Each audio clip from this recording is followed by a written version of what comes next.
Okay, there we go. Hi there, how you all doing? Actually, hold up, I just got something.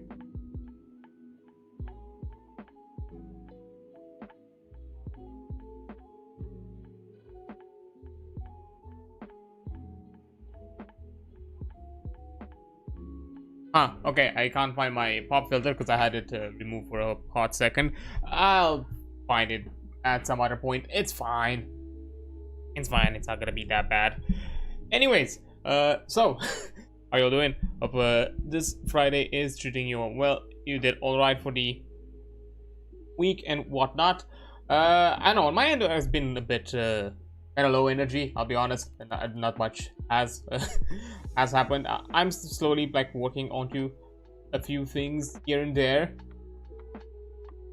but yeah, that's mostly it.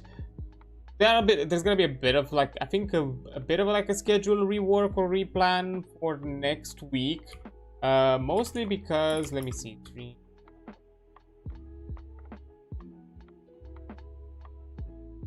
Because if I'm not mistaken, the game awards are on the 11th of December, so that's next Thursday, which is usually not a stream day for me. So yeah, that might be a pass.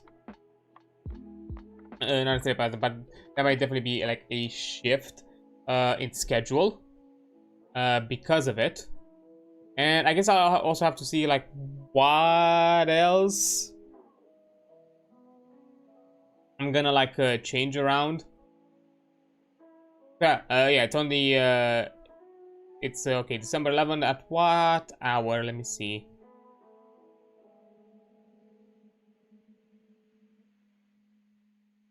Oh, damn. Got the hour at 2 in the fucking morning. Very international friendly is this this fucking stream. I could have swore like it was like a lot better last year. Maybe I'm misremembering. I remember like I did like a stream awards, like a game awards. I don't know why I said stream awards. I think I remember like doing like a game awards stream last time as well, and I don't remember it being this late.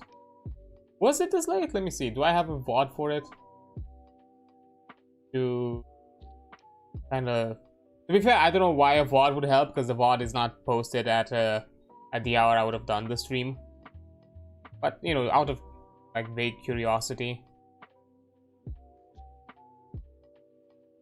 Last year, they're getting close. Okay, December.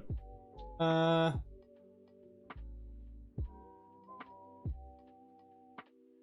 didn't post anything about the either I didn't do it or I didn't post it. One of the two. I don't fully remember. It's been a year. Many things have happened.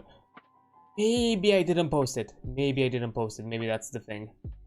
Because I could have sworn I think I did the stream for it. Because I don't think the Gamescom is the only stream awards I've done. I'm pretty sure. Go back. Yeah, we have the state of play.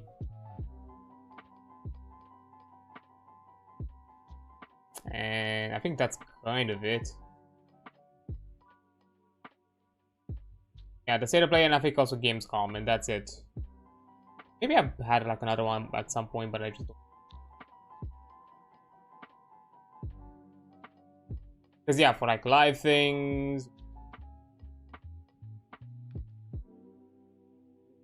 The list is getting lengthier.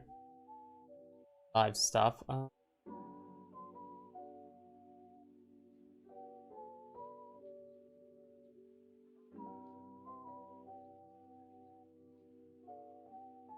think I do it.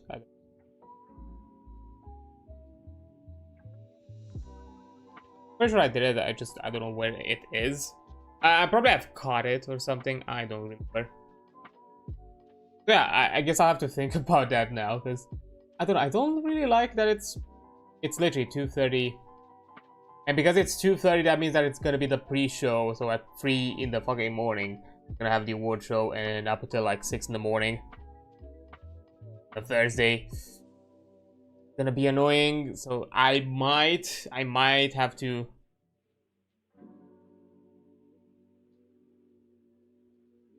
And also it's on a Thursday, so that's honestly like the Game Awards is not at all friendly for like the international audience at all. What the hell, man? I could have swore like they were like at better hours in the past. I could have swore.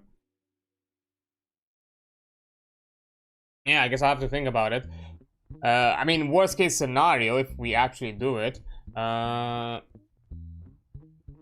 might not. I will definitely not do a stream on Friday. Saturday there's still gonna be a stream, but that's also gonna be a late night stream. Because that was kind of what I was like thinking, maybe like shifting like a Thursday and a Friday stream. But now seeing how all the shenanigans are happening, I might not do it. I'm not sure exactly how to.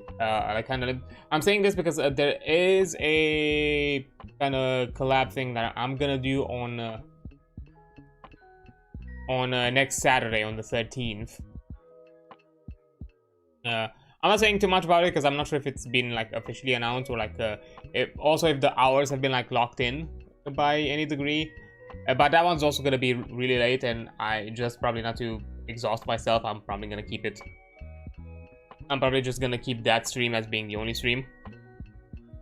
Let me double check what are the current hours for it. Somewhere.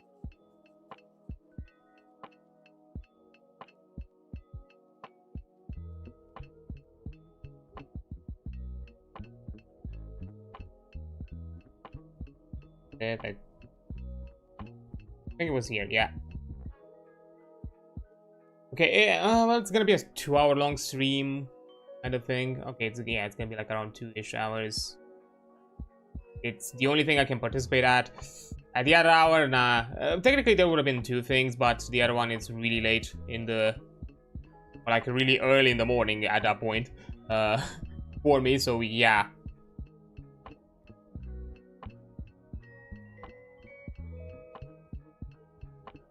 I'm probably gonna keep it. Yeah, maybe I'm just gonna have like a short stream of it then.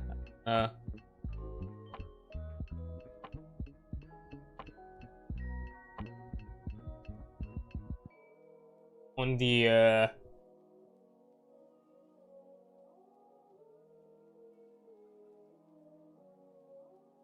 Saturday. I'll think about it.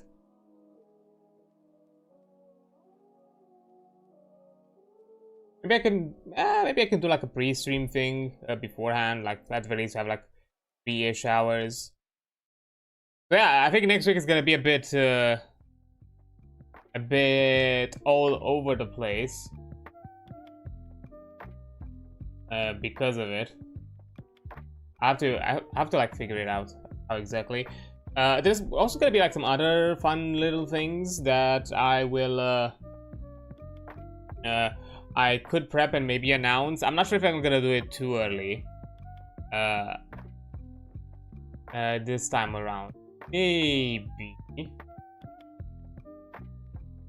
But I'm not fully sure. Because something that has been in the works for a while now has been completed. It needs a quick revision and I think it's gonna be done by tomorrow. So I don't necessarily worry about it. But you know, it's basically done. That I'm gonna be excited to show off, and I do want to do it in some kind of way. I'll have to think about it how exactly I want to like present it, and because of it. But I might do like a special little thing because I said I have like a not really high effort kind of want to show something sort of event for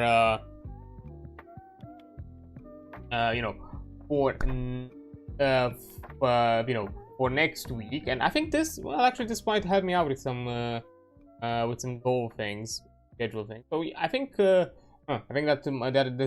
might actually That might actually help me a bit. But I have to I have to think about it. So yeah, I think that's definitely like one of them. I have to think. I have to like figure it out. But yeah, aside from that,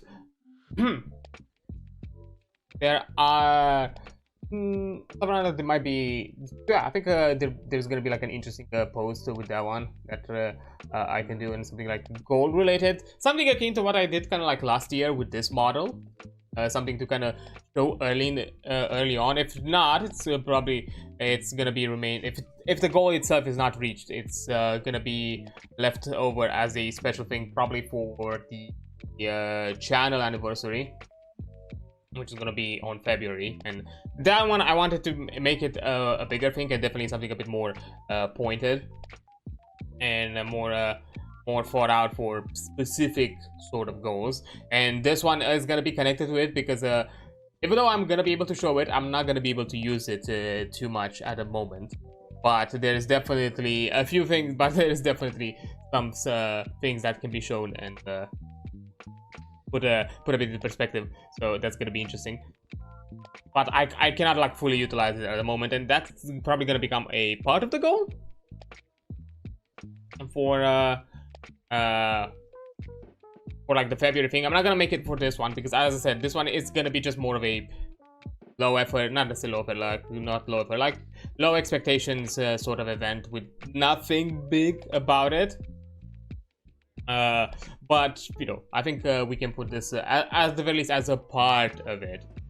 Because I think my plan for the event is probably gonna reuse the goals that I had for the emergency fundathon. Mostly, but not all of them. I'm gonna keep it a lot shorter, a lot smaller this time. I think like just a total of 3 goals. One of them, it's just gonna be like a really short goal, kind of like similar to that one. The goals itself are also gonna be at lower numbers because I don't necessarily have a big push, and also because the way some of the goals, or the way I'm kind of thinking on the goals, it's not gonna be that big of a deal. But yeah, I think yeah, I think I actually, now that I'm more I think about it, I think I have it like figured it out, because I kind of struggled with the event, honestly, to kind of like figure it out in the coming weeks, and I was not able to like think of some aspects because I didn't know like what's gonna be done. And with this being officially this being kind of like finalized recently, I can actually do something for it, so that's gonna be interesting. But anyways, I think that's okay. So I think I have locked in. I just need to work on some graphic things, which I think I can either today or probably tomorrow. I can quickly figure them out now that I have everything. I think because now that the more I think of it, I think I have everything sorted right now in the brain. I just need to put it down on paper. So that's gonna be fun. But although it's gonna be unfortunate that next week, because of all the craziness with the Stream Awards and all that, because I would the Game Awards, I don't know why I keep calling it the Stream Awards, it's gonna put my schedule a bit all over the place, and I'm trying to think how exactly to organize it fully. But yeah, I don't like necessarily the Thursday one. It's gonna be really annoying, but I guess I'll do it. I'll figure it out.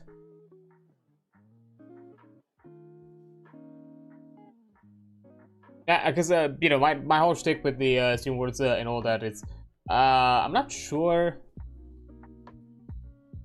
It would have been interesting if I could have grabbed somebody or something like that, but I think it's too late right now to kind of organize anything of the sorts at this point in time. To put some things together. So yeah.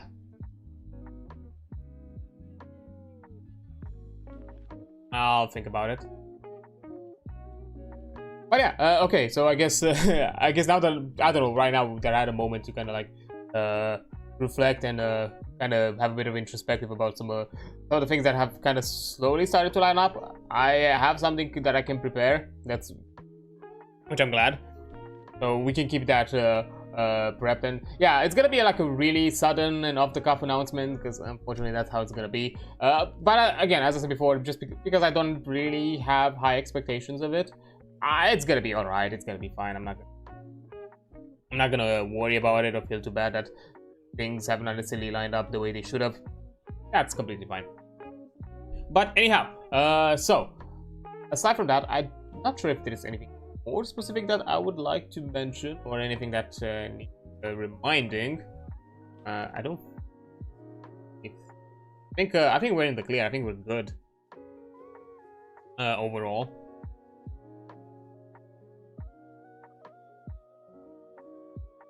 I think most of it is gonna be set up and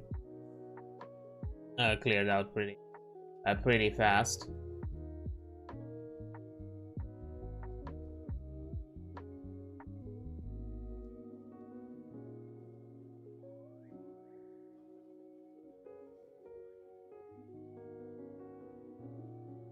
Yeah, I think we'll see.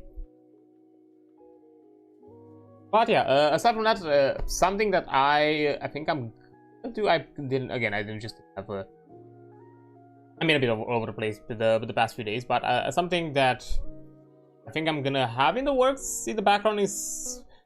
I think it's gonna be a few of the YouTube things. As I said before, I kind of want to do some highlight kind of content here and there that kind of like I want to put together, you know, and some of it is gonna be like seasonal. I think I'm thinking of putting something like the best of fall right now, of all the like the best you know, highlights and clips that I had for the entirety of fall, and also slowly prep some other collages of other things that I first started to kind of clip together and finalize. I'm not sure if there's going to be anything right now of it, but you know, we'll check it out. We'll see. We'll see how that goes. But yeah, aside from that, I don't think. But yeah, oh yeah. Actually, speaking of you know, posts and all that, I did also across the days. I've actually was able to also talk about and post around some of the stats for the Twitch recap that has been around at the beginning of the week. Which, you know, once again, I'm like really thankful for all of you who've been around here. Even though there's other things that I had planned for this year, I'm not really able to do. Just life got in the way, I guess. Which is fine. At the very least, I still consider it as an overall progress, a small one, but progress nonetheless. I think just in general, I think it was better overall than last year. So I consider this a bonus. I consider this a net positive overall. And, you know, of course, as part of this kind of like celebration thing and all of that, I kind of also wanted to kind of quickly shout out all the people that, you know, have supported me and have been around my space for the longest and have showed a lot of support. And that's kind of what I did with kind of this kind of like mini Twitch recap thread celebration thing. Because, you know, aside from you, just general people, I also wanted to like celebrate some of the other ones being around. Because, you know, there was Pella, there was Troy, Captain Troy Handsome, there was Mio, or aka Pixel, Higher Pixel, Dreadist, Joe underscore Java, Pumpkin, Schmoozer, Ghost, and Reese, who've been like really big supporters, and of course also on the Raider side, because I also wanted to show those who supported, you know, general channel overall as other streamers.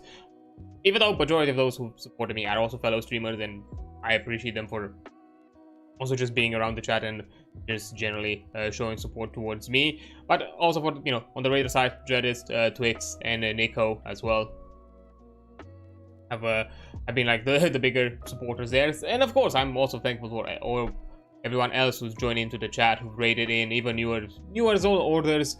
You know, I just highlighted there, you know, what Twitch has highlighted me, just because, you know, if I were to like list everybody, it would be a long ass list, and probably at that point I would be really fucking spammy. So I just wanted to kind of utilize, I guess, the platform and to the best of my abilities, you know, mention as many people as possible, to the point where I've even utilized the viewer side of the Twitch recap to kind of shout out a few people that I think deserve some recognition as well. You know, people like CV Doodles, Rare Dream, Ghost again, because I guess, you know, I'm pretty sure most of those hours are the actual plays, you know, tabletop streams where all of us as players been lurking around in those streams. Although surprising, considering that it's almost kind of half a year since the last stream has happened, and her channel is still on my top 3 most watched, which probably goes to show how little activity I have on Twitch as a general consumer and viewer overall. I'm trying to do like my best to advertise from here and there to whenever I can, to still be around people and show a bit of support, or just occasionally jump in and have a bit of a chat with others. It's just, I don't know, it's not my habit. That's kind of the thing. It's just not, as a general consumer, streaming is not, viewing streams is not my usual habit. I just kind of prefer to lurk around on my YouTube channels and all that. I know there's supposed to be also like a YouTube recap thing as well, but apparently it's rolling it out a bit slower. Right now, people in North America have it. There is like the YouTube music one, which, yeah, that one I have, but like a specific like YouTube overall like YouTube channel, or like, you know, like YouTube and the video streaming platform, not to the just the music side of it. It also has a recap as well. Right now here it has not been like rolled around. I tried to like look for it today as well, and I've not seen anything of the sort. So currently it's still, I think, just NA. I'm not sure exactly when it's gonna be rolled out for like or all the for any other continent or anything like that. I'm just gonna keep an eye out for it, and probably gonna make a post on that as well at some point into the future. But yeah, aside from that, also, you know, kind of go back onto the like shouting out people that I stopped at Ghosts. But there's still a few more. Schmoozer, once again, support, you know, showing a bit of shout out to her. Velocity also, which you know, even big ups to right now, because I think she's, if I remember correctly, she just recently debuted her full model, like new model. I think before she had like a chibi variant, kind of akin to me. Technically, even this one is not like a complete model. It's still just the current perspective that you see here, the half body. Or not even half body, more like a bust. That it's currently here, but who knows? Maybe at some point in the future. It's definitely like one of the goals. I also like 100% like want this to be like in full rendition by you know, by hybrid RPG at some point in the future. Hopefully, it could be part of the goal of what I'm planning for like the streaming anniversary. I'll think about it. But because even though I have some other things in the plan and I have some like variant concepts, ideas in mind, I still want to utilize the most of my models, or most of the things that I'm gonna have out there as often as possible. It's not, I don't think, aside from like maybe getting like, you know, 2.0 versions or anything like that, just like, you know, glow ups of models. If I do that kind of thing, sure, but if there are specific themings, I want to use all those themings as often as possible, and I kind of have big ideas for it. But yeah, and also to kind of like finalize, because there's still a bit of shouting out to do. There's also like the mention of Willow Tree Necromancy. She's also weird enough, I've been like, she's one of the most, one of the streamers that I've rated the most. It's kind of weird on the rating consistency. I've been like extremely consistent and tried, to be fair, I try to be, you know, jump at somebody new as often as I can. Or at the least, not to repeat myself too often, and, you know, jump to other people from here and there whenever I can. Also try to kind of jump in on certain themes related to what I'm also streaming. But it's kind of weird, because I looked at it in the statistics. It was like across the board equal amount of raids for Willow, Ray, and Vel. All of them I've equally rated, which is kind of funny how all of them lined up. Considering that, you know, my general presence on the stream, you know, I'm gonna be honest, it's a bit on and off. I think with Ray maybe a bit more often, simply because of events and other things of that nature that we've participated with equally. There's also like the collab thing stat that was there, but I didn't put it together because I've utilized that collab thing just 2 times.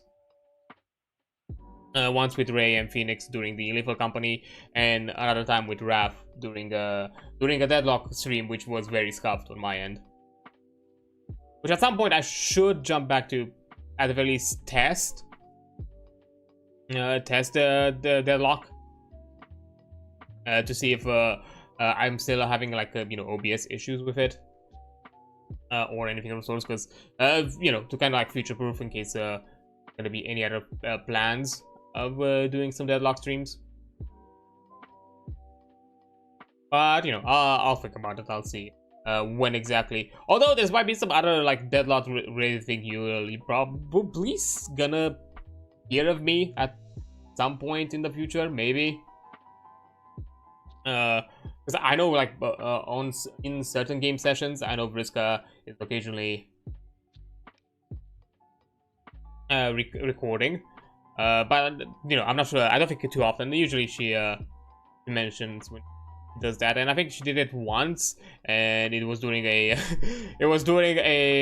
a session where we got just demolished. So I'm not sure if she's gonna use it. And aside from that, I don't think she might, but I think she's planning, because she usually does that with some of her other game session things. Specifically with Siege, which is not really my thing. I'm not a Siege player. I tried it once, not my thing. Not attempted try it, or who knows? Maybe I will give it a shot at some point in the future again, or whatever, if somehow an opportunity arises. But I don't know. Personally, I don't really have an interest for the game. And to be fair, it's also might be also the fact that it's Ubisoft, and I'm not gonna say have the highest of opinion or the highest of regards when it comes to the studio, or the publisher, better said. Even though I've had some connections here and there related to the studio, but just generally speaking, they've done a few things better, I would say, but I think mostly because of just certain peer pressures, like things, for example, with the Stop Killing Games movement. I think they've done the whole preservation thing with the crew too, mostly because a fear of not getting back into the same scandal they got with the Forza crew. So they worked it out, so this time around they would have avoided it. Not necessarily because I think that the publishers themselves would have really cared. But hey, it's still a positive, even if it's not necessarily something that they wanted. It's something we want, so that's overall better. But yeah, okay, so yeah, to kind of like generally like line up, I have a the general like Twitch recap has been overall okay, all right. Just general progress. I'm hoping next year is gonna be better, and that by next year I'm also gonna do a lot more of the things that I was actually planning and wanting to do. Just I guess I've got a bit in the way, and I've been a bit distracted and placed mentally. But hopefully things just get better from here, and that's kind of what I'm striving towards. But yeah, I guess whenever the YouTube thing is also gonna come around, maybe I'll do something for that one as well. I'm not sure exactly with the YouTube one though, because just the parent like streamer account, I'm also occasionally using it as a semi-personal account, just because I just don't want to deal with swapping accounts constantly. Even though, because technically my personal PC, it's also my streaming PC. It's also the streaming PC and the quote-unquote work PC. If I had a different one, sure, I would have had that kind of separation, but I just don't. So it is what it is. So if some of the info it's a bit too personal, I might not share it. I'm not sure how exactly. I've not seen at the moment any visualization on how exactly the YouTube recap looks. Recap? Maybe I can find something online.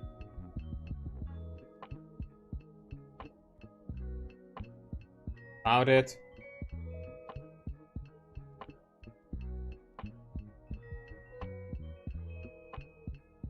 Okay.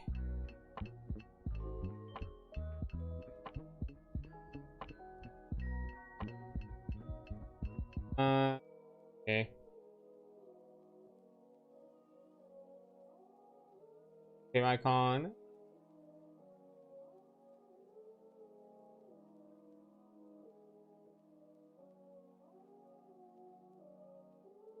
Apparently there should be like a YouTube recap card or something like that, or like some, I'm guessing some sort of graphic somewhere, but apparently there's no such thing on my side of YouTube. I mean, to be fair, it looks similar to how they do the YouTube music one.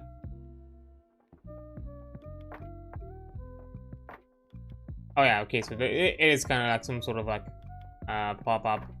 Yeah. But yeah, it seems similar to the YouTube music one. But it kind of like shows top channels, channels you watch, top games. I think it's gonna probably put a lot of the things I have streamed myself.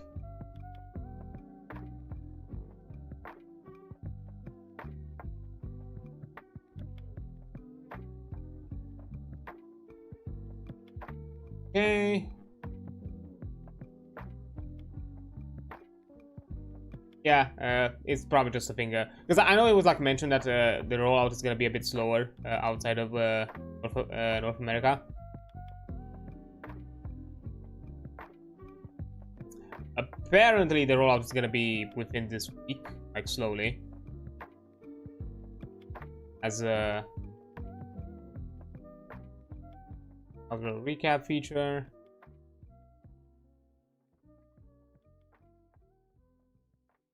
For this week, apparently.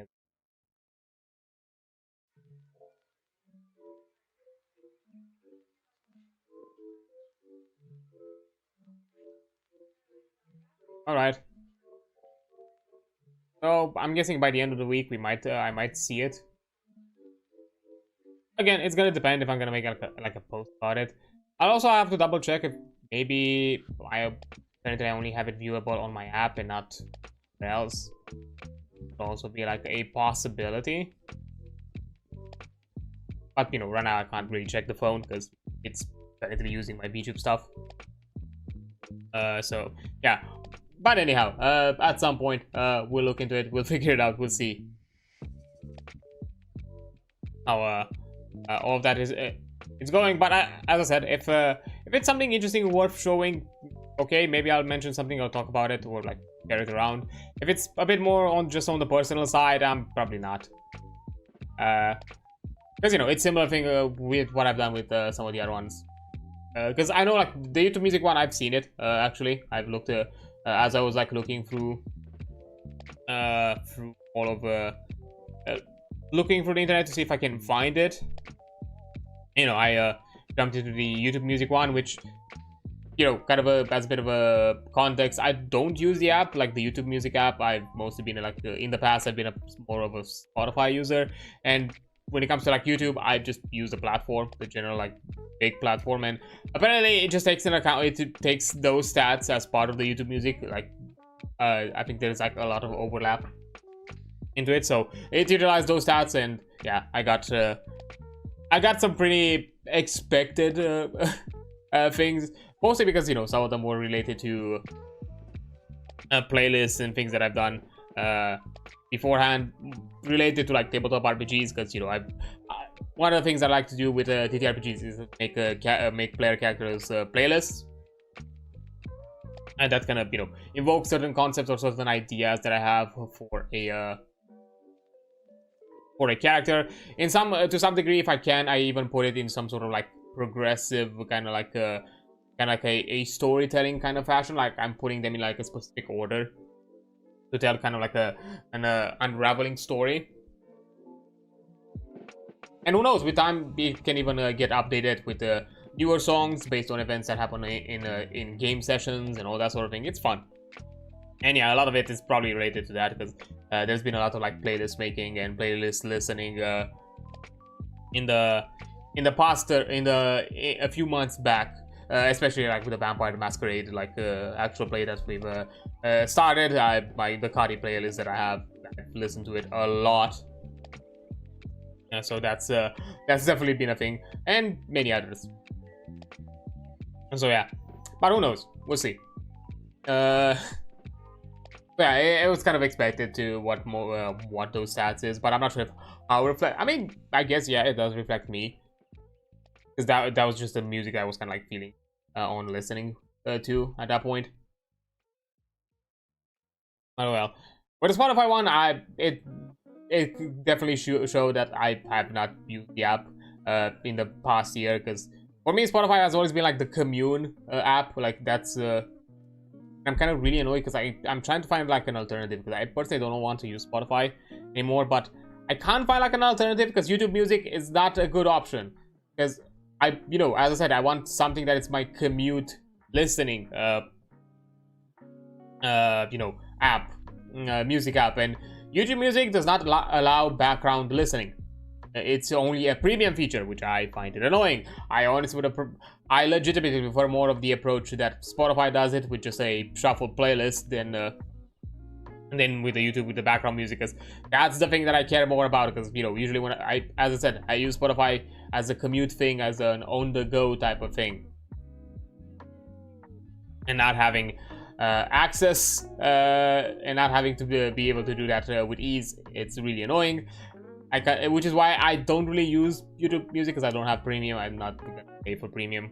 At the very least, not anytime soon. I'm not sure if premium has any benefits for my channel, like when it comes to like being a general like streaming for like a streaming account. Let's see. Is there one YouTube Premium channel benefits?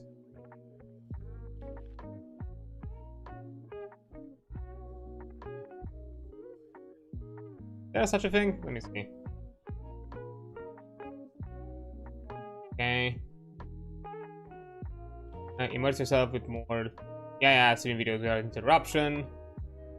Care about the music. Yeah, watch videos offline.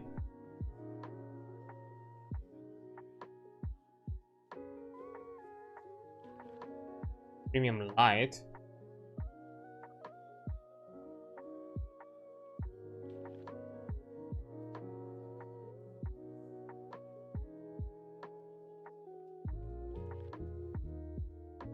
Appear on. I don't know what the light version is. Oh, the light still doesn't allow background play. Nah. I would have considered the light version if it allowed background play. That's a cheaper price.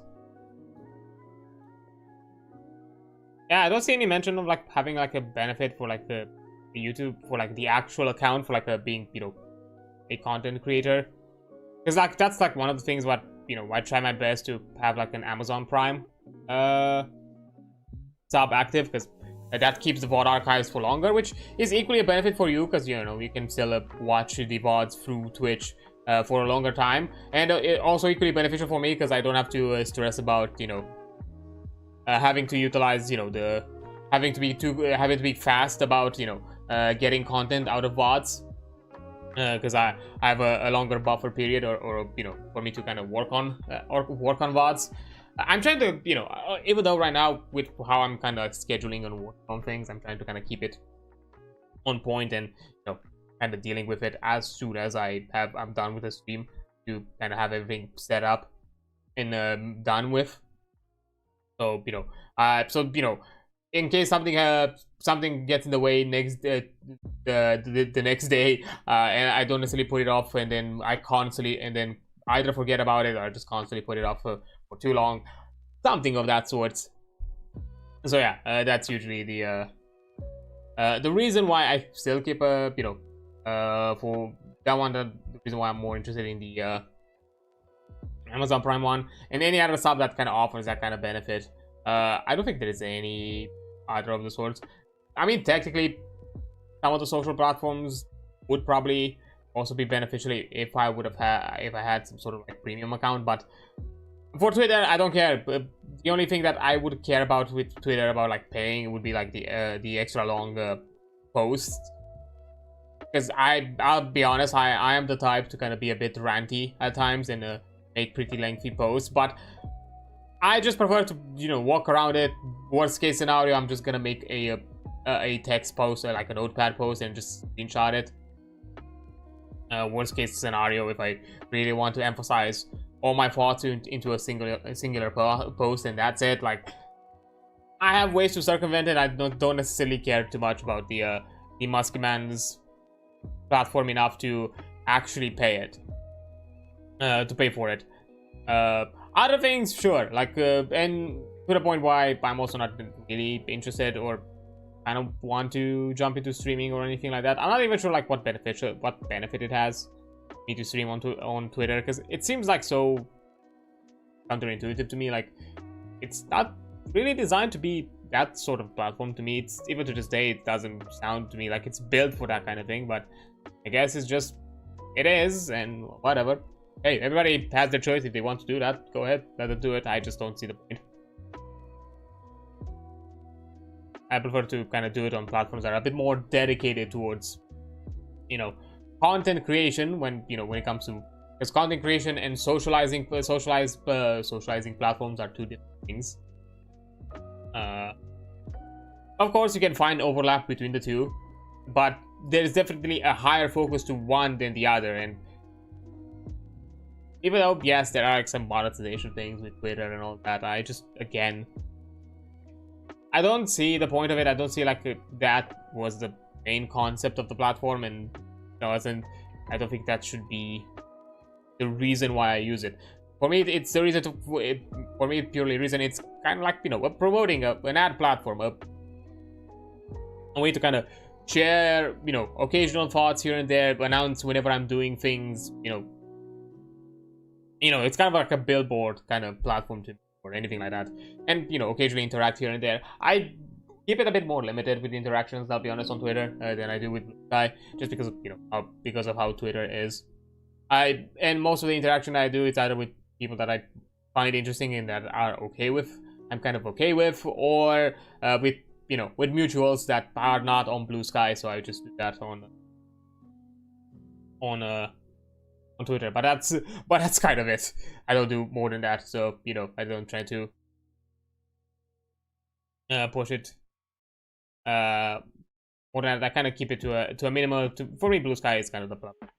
I currently prefer a lot more. It has its own issues. I've had my concerns with it, and some of the moderation, some of the things that have been done have kind of like surfaced in the past, I've not really been okay with, but I would say as an overall, still better. Yes, there are some thoughts and discussion about, like, you know, it probably would be better if it would be like a more general transfer, because it's also like about like the bigger personalities not necessarily jumping on Twitter. You know, it's understandable, because at the end of the day, like, for other people, there is like some sort of visibility for them on Twitter and other places, and I'm personally of the opinion that you can with time slowly build your platform once again if you decide to like jump ship. I don't think, but I feel like some people like are kind of like afraid of that they kind of get complacent, or like just kind of get like locked in, which is why for me I see like more important. It's something that I definitely have on the priority list, and I think I found some tools that will probably help me out with setting up more of a general kind of like community platform, that being like something like a Discord, where, you know, at the very least the ones that are most more dedicated and more social and more connected are gonna be present. I'm gonna be present there, but that's kind of it. I think that's the more important out of the platforms. But I understand that maybe even some of the bigger VTuber, like, not just VTuber, just bigger streamers in general don't do that, because it can be its own hassle, it can be its own difficulty. But I think like that's the best way to kind of handle that, because even when you move in a different platform, you at the very least know you're gonna have in a community space that it's gonna be already curated and already with the most important parts of your community already active, and, you know, they can be instantly aware that, hey, either I'm doing content on whatever platform, and even it can be announced that, hey, I've jumped into this platform. If you also want to see things that I do, you know, join that platform and, you know, interact. and that sort of thing. Like, there are ways. Again, it's everybody's choice. I'm not saying it, I'm gonna be out here to judge it. I'm just saying that there are methods, there are ways to figure out, but it's just not to kind of put yourself in this mentality that just because you kind of have to build up a bit, just have to start from a lower point once again, it's gonna be a bad thing. Who knows, maybe to some extent gonna be a good thing, because you know, some of the toxicity, I'm not saying that, you know, the platform is perfect. I've seen some people even on Blue Sky being a bit more overzealous sometimes, usually for like in general for like positive changes, but even those can be, you know, the problem that is that you might target people that could be your allies, or you know, would be also equally reasonable and understanding people, but you're jumping too zealously into either a perspective or a narrative that maybe it's not even there. I'm not gonna give examples or like talk about like specific ones, because there have been general dramas in the past weeks already, and I'm not here to talk about it. I think it's already been talked about it at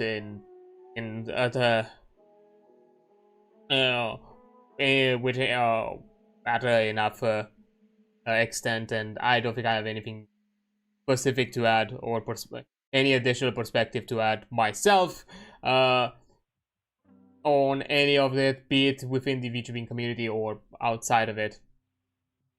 And you know, it's what happened. Well, the things that happened. I'm more open or more interested in discussing personally, like things that are generally affecting the community or generally affecting the platform, or you know, within more bigger circles of influence or things like that. You know, how I've talked about the Stop Killing Games movement, all the things related to, you know, the payment processors.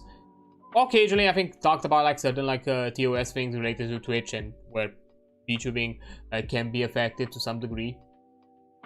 Those sort of things. Those, yes, I've talked about it in more generic, and maybe there utilize some examples here and there, but not necessarily talk about people, because at the end of the day, that's not the thing that I do here. I'm not here to talk about other people's dramas or whatever controversies or whatever, you know, topics of discussions.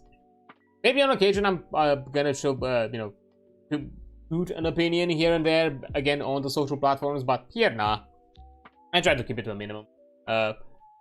If somehow the topic arises, sure, maybe I'm gonna talk about it, but if it doesn't, I'm just gonna keep it.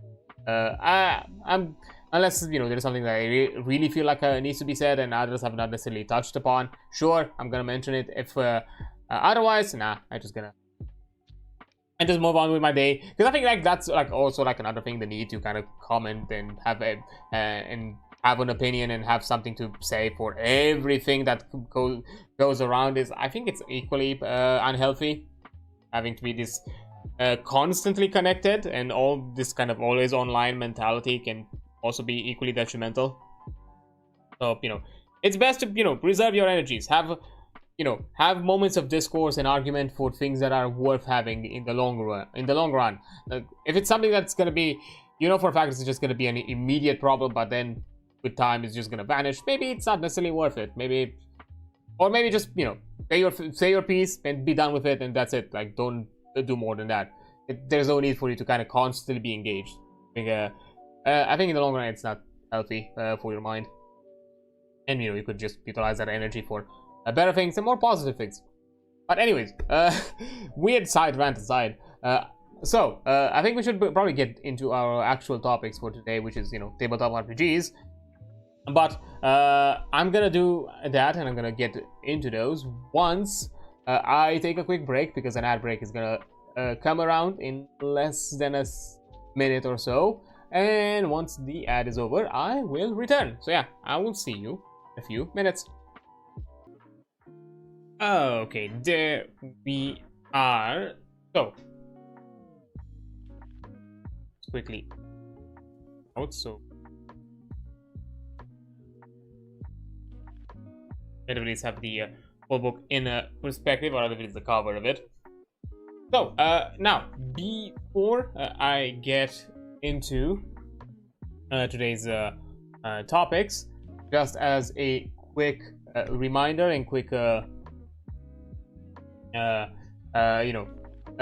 quick kind of like rundown on what these streams usually are focused on and go around. When it comes to me doing some tabletop RPG focused streams, their intent for them is for this to be a space where people can join in and talk about anything tabletop RPG related, be it they've made an interesting character that maybe they want to, like, I don't know, rant about quickly, just mention a few interesting things. Maybe there is something as a game master that you have in the works and you want to kind of like share it around, or, you know, kind of like gush about. But you know that whole kind of conundrum of the only people you can talk about secret things that are happening in the campaign that would understand are probably others, are probably just the ones who are playing and should not know for the time being. So I believe this could also be a space where you can do that. And aside from this, this can also be a place for you to ask around, offer, you know, ask for suggestions, for help, for any sort of like guidance, be it as a player or as a game master. And, you know, to the best of our either my ability or maybe somebody else within chat can offer assistance to kind of get a bit of an idea and kind of run down like what exactly I've done in the past and what I'm somewhat knowledgeable of. I'm not like I don't have an encyclopedic knowledge. I'm not I'm not like a fucking full-on dictionary on anything related to tabletop RPGs, but you know, I have a general knowledge, and I've had some experiences across a few years, both as a game master and as a player. So I can offer a few insights. What I've played in the past is, you know, I've started like many others with Dungeons and Dragons, like in 2018-ish. So I already have around 7 years of experience within the hobby. Let's call it experience. At the very least, I've done this hobby for like 7-ish years. You know, equally played game master and player in those D&D days, and in recent years, like more than 2 years ago, or almost 2 years ago, I've gotten into some other games as well and started to expand my knowledge. I've been in a Hunter the Reckoning first edition, the Imbued, for those knowledgeable of the World of Darkness Chronicle, more precisely speaking, within an actual play. I've also played a Gestalt RPG system, which is kind of a in-between kind of system from D&D 5th edition to Pathfinder 2nd edition. Like, it has elements of both in some way. It's somewhere in the middle when it comes to how it's designed and how complex it is. So that as well. Also, a bit of Pathfinder. Also, I've kind of checked it out here and there. And aside from that, through these streams, I've also, you know, covered and read and talked about things like, you know, the Lancer RPG system. I've actually covered a bit more in depth the Gestalt RPG system as well. Done some run-offs here and there of things like Candle Obscura, Mothership, Call of Cthulhu, Cold Divinity Lost, GURPS. Also, any slightly more in-depth look as the Bunkers and Badasses, the Borderlands tabletop game as well. And even the Daggerheart, the playtest edition, way back. That was like the first thing that I've actually covered when it comes to like tabletop RPGs. A while back, almost more than a year ago, almost. That was kind of like the first thing. I would like to, at some point, also get back into like covering Daggerheart. I just currently do not own it. When it got launched, one, I didn't have the funds. Two, it was already sold out by the time I found out about its launch in the Critical Shop. Now it's once again available, but you know, we'll have to see when it comes to like means of funding if I'm able to acquire it, because I would love to get like the physical edition. But currently the EU shop you can only get the physical version. You can't get any like PDF version, but a PDF it's included with your purchase. So I'll have to see exactly how that's gonna be handled. But yeah, aside from so yeah, I've had also a bit of experience of those as well. And even if one of the games that you want to ask help for or suggestions, maybe one that I've not had any sort of experience or not looked into it too much yet, don't shy around. Like, you can still ask. I'll do the best of my abilities to kind of offer advice and suggestions in a probably more generalistic sense, and then you, with your knowledge and your availability to look through the system and the rules. You can then apply them as you see fit, utilizing the existing rule sets of the game. But yeah, even if I may not be knowledgeable, too knowledgeable of a existing system, I can still offer some advice, or maybe just general DM or game mastering or player advice here and there. That can be all applicable. They're not necessarily system specific. And even when I, try to offer advice, and even here, whenever I read something or go through some rulings and all that, I generally, aside from offering the ruling here, maybe offering some perspectives, I also try to offer some perspective and some ideas in a more generalistic sense, or offer examples from other systems, if I can. So that's also, so yeah, don't try around and don't think you're gonna like distract me or move away from the topic, because honestly the whole thing here with me covering something on these streams is more also in regards to having something to discuss about, and basically having at the very least a filler subject in case nobody is here to ask anything around, which is completely fine as well. As I said, it's not me trying to force anybody. If that's something you want to engage into, you can do so. If not, that's completely fine. We can just chat around, look through some rule books, and have some fun with it that way.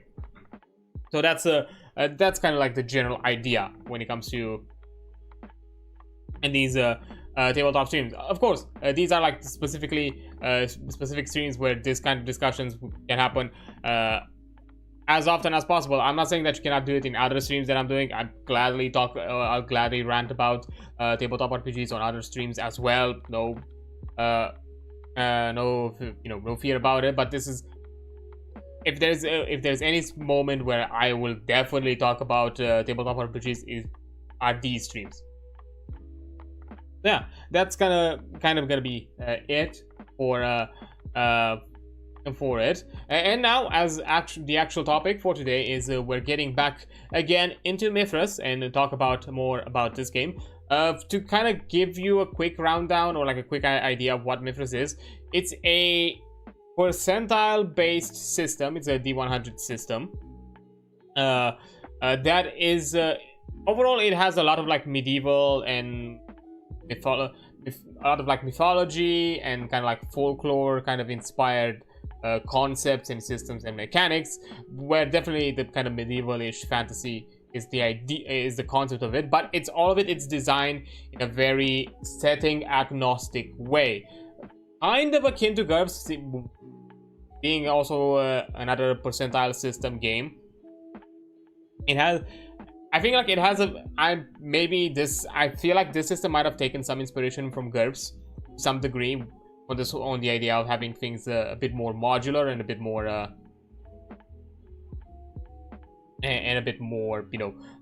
customizable here and there. Not to the level of GURPS. GURPS kind of goes more into the idea of having things extremely simplified to extremely number crunchy, and anything in between, and kind of pick and choose how complex you want a mechanic. Here you just have the mechanics, but you can pick and choose which ones you want to use, which ones you don't want to use, and that's kind of it. But another cool thing is that it also offers you a lot of helping tools to kind of create your own concepts, like what we've covered in the past, like in the last stream, for example. We've had the cultures, and we have like cultures and background events and communities. They also offer you like suggestions and how to create your own. If you do not want to use the ones existing here, maybe if you want to use something more advanced, or who knows, maybe a bit more, or maybe custom civilization or custom sort of communities and cultures. It gives you basically a lot of these are like templates or presets that in certain scenarios that you can utilize from the get-go, in case you don't want to put that effort of creating your own. But all of it is heavily ingrained into the idea of kind of creating your own elements of the world building. We basically adding your own perspective and your own hand into the world building. Like everyone participating, including players, especially players, have a lot of hand into like how the world building of the setting is going to be formed by how these systems are built. Also, hi there, how you doing? Hope you're having a nice day. Hope you're enjoying yourself. If you want to chat, you can chat. If you're just here to look around and see me yap about tabletop RPGs, that's also fine. I appreciate it either way. But I don't know, hope as I said before, in case you missed it, yeah, I'm talking about Mythras RPGs, which is, you know, a medieval-esque fantasy style of set system that is kind of like setting agnostic. And my whole shtick here is I kind of go through some generalized rulings, read through them, offer my own perspective, offer my own opinions, and maybe some suggestions and other ideas of it, and then kind of have a general finalized overview or kind of mini review of it after the fact, once I've kind of covered the points that I wanted to cover. You make games, I also make games. Yes, I am a game developer. More specifically, I am a game designer. That is my trade and profession and career. Currently, I'll be honest, I've been a bit on the sidelines. I still do game creation related things.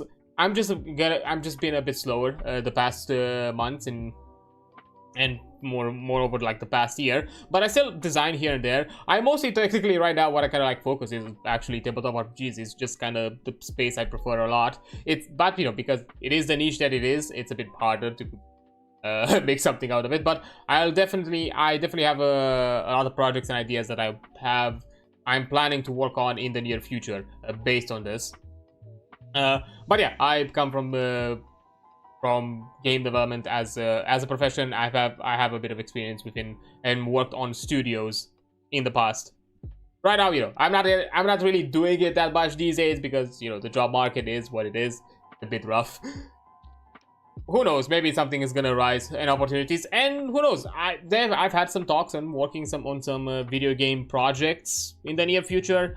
Nothing clear at the moment, and nothing that I can I'm gonna talk too much about, and most of it is just either like fan projects or personal projects, that kind of thing. And right now I don't necessarily have any video game projects of my own right now, because that's kind of thing, I don't necessarily have an idea or just something that I feel like I really want to make. So I just if I have an idea, because that's kind of like the thing where I've not kind of kept with my own, you know, general digital development, and I just mostly focus on things that I personally enjoy, which, you know, on tabletop RPGs, I think like to me I can easily approach it and design it and work on it and create concepts. I'm not saying like the barrier of entry is hard with digital. It's definitely easier these days than it has ever been in the past. But it's more the idea that I just don't have an idea. I just don't have something that I kind of want to make specifically that kind of would drive me to work on it. But I'm working on a ttrpg called Cozy Cauldrons. It's about being a witch in a small town filled with a variety of and fantasy folk. Oh, that sounds nice. Hope it's going well. Hope you're enjoying it, and that sounds like a lot of fun. To be fair, that's kind of like one of the things that I personally enjoy and kind of working on to the tabletop scene whenever I find a chance or whenever I find the inspiration. Because I don't know, it's easier to me to approach. If I have like a quick idea, I can just jump on it, work around it for a bit, maybe take a quick break, can go back at it once more, and I don't feel like I forgot too much about it. Of course, the only problem is if I've not taken notes beforehand, or if some certain ideas have not been noted down and I just kept them in my mind, then yeah, that's a problem. But that's a me thing, not necessarily how the general work it is. Sometimes it's easier for me with the tabletop to kind of like jump in, jump out into projects. And maybe, let's say, a game development thing, I like within like the digital space where, you know, maybe I'm implementing or scripting something, and then I take a break from it, and I come back months later, and I'm like, how the fuck did I do all of this, and how exactly all of this worked? And you know, that's definitely a bigger annoyance and a bigger issue. Well, yeah, playtest today. Nice. Hope it went well. Playtest is really important, and to be, you know, I think definitely the more you do it, the better something can come out of it. I think I was trying to think like if there is a possibility to kind of overexert it, maybe, but when it comes to like you know, tabletop RPGs, I'm not sure if there is too much playtesting, especially because depending on the players and the individuals you have, there's always going to be the player types who are going to like pick and choose or like nitpick, not necessarily nitpick, but pick at the system and find ways to kind of like you know, basically kind of like stretch it at the seams. The optimizer types, the min-maxer, the munchkins, which is not a bad thing. I'm not saying it as a bad thing, but you know, you'll, and also I see them as a beneficial for the community overall, because if you didn't have these kind of people, you would never, you know, catch on this kind of stuff, and who knows, maybe you realize that, hey, that's not really the thing that I want to do with this stuff, and maybe I should change it, or like, oh, that's actually a really cool combo that I've not thought about it. I'm actually gonna keep it, or who knows, maybe I'm gonna develop it further, that kind of thing. Yep, only have to adjust small things mechanically, so I'm ready to start adding more subsystem. I think like shopping and advancements.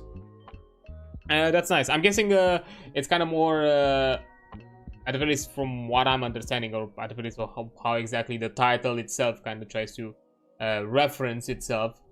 I'm guessing it's a bit more cozy management sim, let's call it. I don't know, Stardew Valley-ish in a way.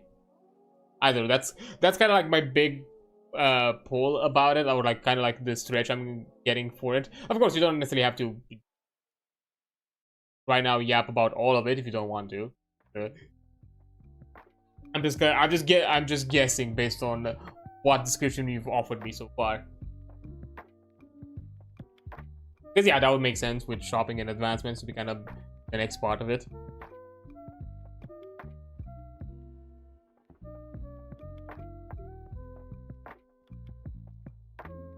But yeah, so resource management enters personal magic. My rules on creating the game are no combat and no travel. Nice. Okay, that's really cool. At the end of the day, there are people out there who are more interested in these aspects and elements of, there can be stakes in other ways that don't necessarily have to rely towards, combats or any sort of like actual physical adversarial elements. And or more specifically, that doesn't necessarily have to be tension. It can also just be simply, as you mentioned, and as you kind of have it, like more just chill, cozy, be out there to kind of have a lot of fun. And there's definitely a ton of players and communities out there who want that kind of experience. I've dealt with it in the past, not heavily. Most of the groups that I've been, I've always enjoyed a bit of like the combat or the drama of it all. Whenever possible, and I've always been the enjoyer, the type that kind of enjoys a bit of the kind of combat element.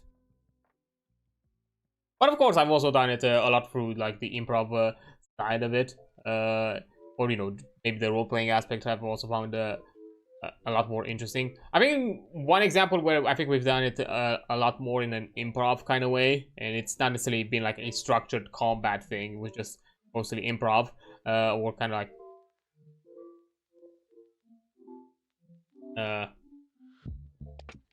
kind of more it's not necessarily structured. It was with the Witch is Dead one shot that I did for the Halloween charity a few months back, with Arca and the crew, which is a lot of fun. Like, when it got to an actual like kind of like scuffle combat type of thing, it was mostly kind of like jumping at ideas, doing like weird skill checks, skill rolls, and that sort of thing. And it was a lot of fun. It wasn't like combat per se, like not necessarily in what you'd expect the traditional sense of combat to be. It was like everybody was doing like a task towards success, and to the best of our abilities, considering that all of us were like critters against humans. I tried to make it like a mechanically interesting, like combat is just by making resource management challenging. And definitely, I mean, there's a lot of games out there you can take as example and take inspiration from when it comes to like managing resources, both video games and board games alike. Maybe even board games probably a lot better as an option for you to look at than video games, because board games are more designed on the idea of keeping track of resources in a more physical sense, in a more like tabletop sense. Because on the video game side, resource management can get a bit more intense and can get a bit more complex, but it's also easier to manage because you have a automated system behind it. You have a computer, you have something programmed behind the scenes that can help you out and work out some of the some of the tracking, while while when you're doing it in a physical format, or like as minimum of prep as possible, you need to take into account the ease of tracking and the level and the depth of complexity that your systems have. Because if it's too much to keep track of when in a physical way, then it probably gets a bit more daunting and harder to grasp than for most, which is, it's always a balance that you need to hit. Mine is definitely gonna be done. I'll be honest, it's not my thing, personally speaking. I just, in general, like resource management stuff, it's just I've never found joy out of it. I don't know. Maybe I'm just bad at it more than anything. I'm just probably, and because of that, I just don't necessarily find joy in it. But I know a lot of people, and I've dealt with it in games here and there whenever I can, and I try to do the best of my abilities to kind of incorporate it. But I also kind of like occasionally kind of like jump in as a game master, and I'm like, hey, I understand that this is something that you like, but I feel like you're asking something out of me that I don't find a joy of it, and not only a joy of it, but I don't really know exactly how to do it in a way that you would enjoy it. So maybe let's find a middle ground in how exactly we can handle this. And from this point forward, especially to be fair, more than anything, I've had this issue with people that I've always enjoyed the crafting professions, but this is equally a gripe that I have with systems that don't necessarily cover that aspect of the game, or that possibility of the game within its rule systems, like D&D, for example. D&D, in any of the core books, it doesn't have any sort of specific, like the core book itself, the player handbook, has no guideline, not even the Dungeon Master Guide has no kind of guidelines in how to handle crafting, which has always been a annoyance of me, for me, because if you all of a sudden get into that position, or you have a player who just wants to do that, just wants to do crafting, and you get into another can of worms of figuring out how you balance out crafting, how exactly you manage the giving of resources or the acquiring of resources, how you balance it out so the crafting does not somehow outperform just the general tasks of adventuring. Because maybe you still want to have your adventure out there, and the reason for your players to be out there and and get new things and find new loot and find new things to achieve. And in some scenarios, some of the achievements also are material, and it's a bit more challenging when all of the material achievements that they would acquire can be done with crafting, and maybe you still want to have them a reason to adventure, and you don't necessarily have something bigger as a plot hook and that way, and you kind of want to jump in and offer this that's kind of like at the least a nudge and incentive. And again, it's something that communication is important when it comes to these kind of things. Like, again, like for me personally, it's not the thing that I enjoy about video games or general the general like playmaking. But I know a lot of people who like that kind of things. I've done resource management stuff here and there whenever I could, but it's just not my expertise and not my cup of tea as a personal player. But anyways, side rant aside. Okay, so we generally talked about like what exactly is Mythras and all of that. For those who have not necessarily been last week, we just had a general coverage of introductions, character, cultures, and careers. And today, we are gonna look at skills, combat, which is this section here, and if we still have the time, we might also be looking at magic. These are the main things, because there are other main aspects of play that I think are important. And when it comes to economics and game systems, I think we leave those for another time, including game mastery, and maybe also like cults and brotherhoods. I just want to focus on like main elements of the game that you'll probably encounter more or less. It's very in-depth. Mythras offers a lot of in-depth rules and ideas for you to kind of take into account, because even here in the section with economies and equipment, it kind of mentions income, living standards, class, and then all sorts of a list of equipments and things that you can acquire. I don't think I'm gonna go through this one. Maybe I'm gonna look at it next before next stream to see if when I'm gonna schedule the next stream to see if there's anything specific here that it's worth covering. And similar with cults and brotherhoods, because as I said before, I don't want to go in depth with everything. I want to keep some stuff for you to look into it in depth for yourself, because you know, I'm not here to look at every aspect. I'm here to kind of look at the general things of the game, or the things that you'd often encounter in a more general sense, not hyper specific. Like, even when I'm going to talk about magics, I don't think I'm going to go in depth about the types of magic. I'm probably just going to go and look through the main chapter of magic. Similar to how I did with cultures and communities, I've not looked at every culture listed here. I just took a quick look at one of them to see how it's structured, and then I jumped to the next page and so on. Yeah, now because we covered, because you know, from introduction to careers, that covers the entire character creation process, and also elements of play overall. But now I want to actually cover major elements of play, which is going to be skills and combat. There's also going to be the game system, but this is a bit more generic.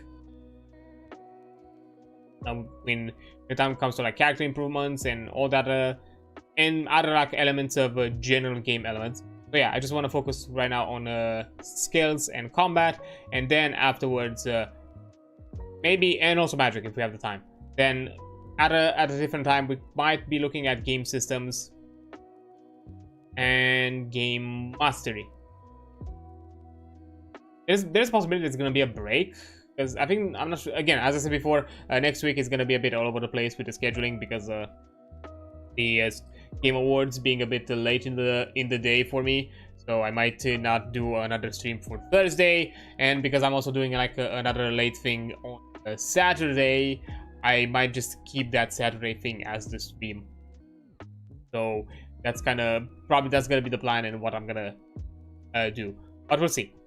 So let's jump into skills. Let's see if okay, that's the character creation summary, and there's no need for us to kind of you know, pass on any longer. So if characteristics and attributes are defined what a character is like, skills define what they can do. As explored in the previous chapters, all characters have a diverse set of skills drawn from their vocations and cultural backgrounds.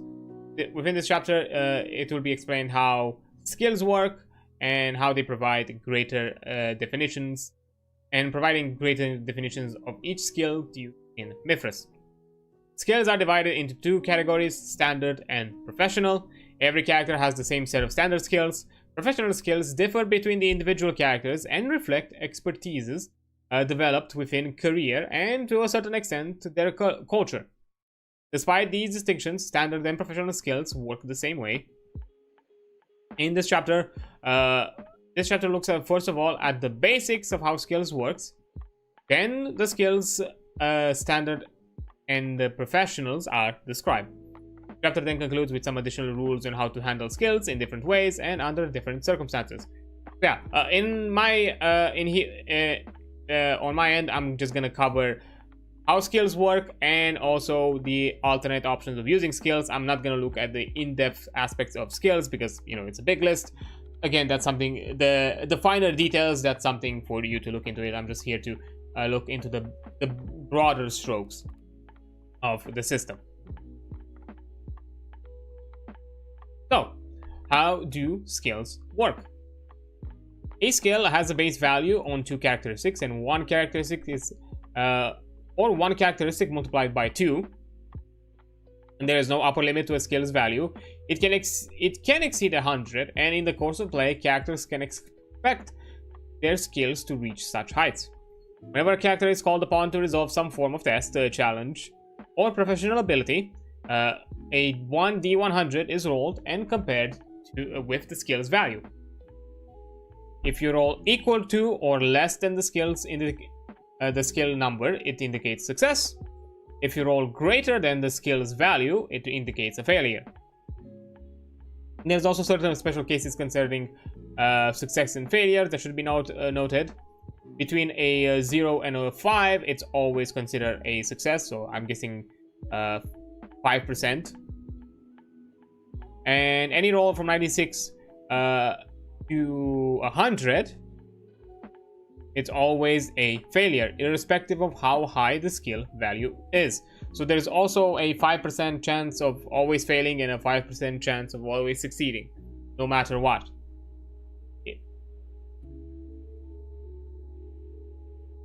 So, you know, that's going to be interesting. One of the things that I really liked about how this skill works, it's exactly this mentioned here, that most skills, with some exceptions here and there, are based on 2 characteristics. So, for example, think of it like strength and dexterity for athletics, which is like a really nice way of looking at it, and it's a bit more in depth, because even in real life, a lot of the skill sets somebody has, it's not just applicable. It's not to that degree just because of one specific characteristic. It's a combination of characteristics that make someone really good at it, and it can, balance. It can nicely balance out the, characters, that are maybe focused in certain areas, but still offer them some degree of usability. More than anything, I think it's beneficial in the sense, and that it doesn't outweigh. You don't have loaded stats. I think that's the biggest benefit compared to maybe some other systems that I've seen here. It's not, you're not gonna be, if you want to be someone that's really athletic or really good at these kind of like, let's call them strength-based skills. It's not that you just have to invest in strength or heavily invest in strength. You can also be a character that is good at some of these strength initially, generally viewed strength-related stats, but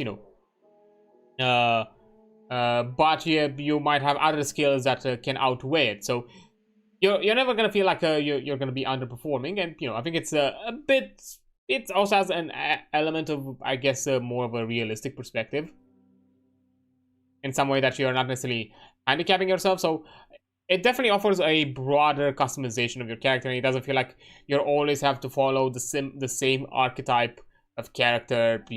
The athletic one always has to be the most strongest of characters. You can also be decently physically apt, but also be more intellectual based, more of an intellectual type of character, or vice versa. You can be you can have a certain elements of intellect or knowledge, but at the same time be the brawny type. So you can go a bit against type and against archetype a lot easier within this system.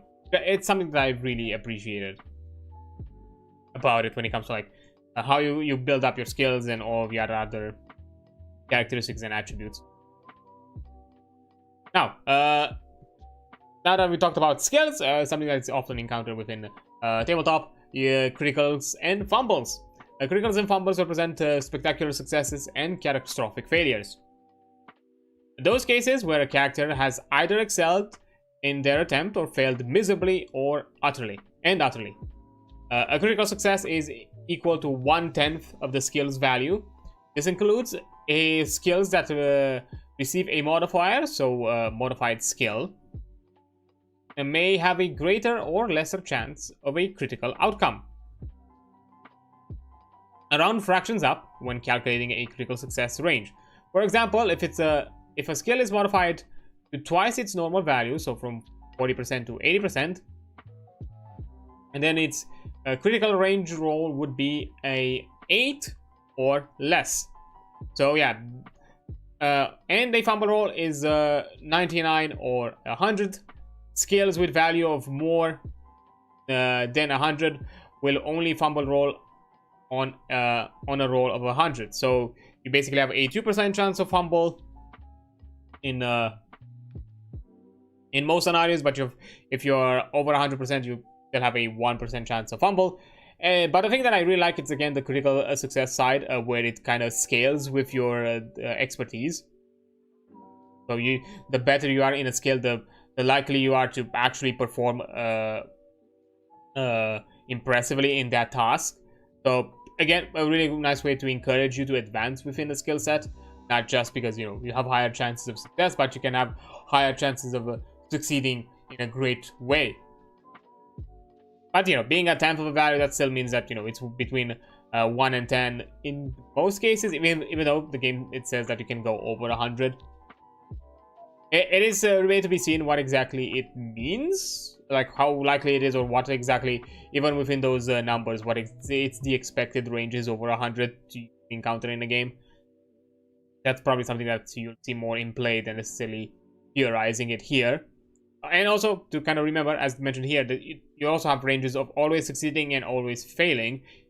This is just the range of failing miserably. But you also have a smaller range of just generally failing.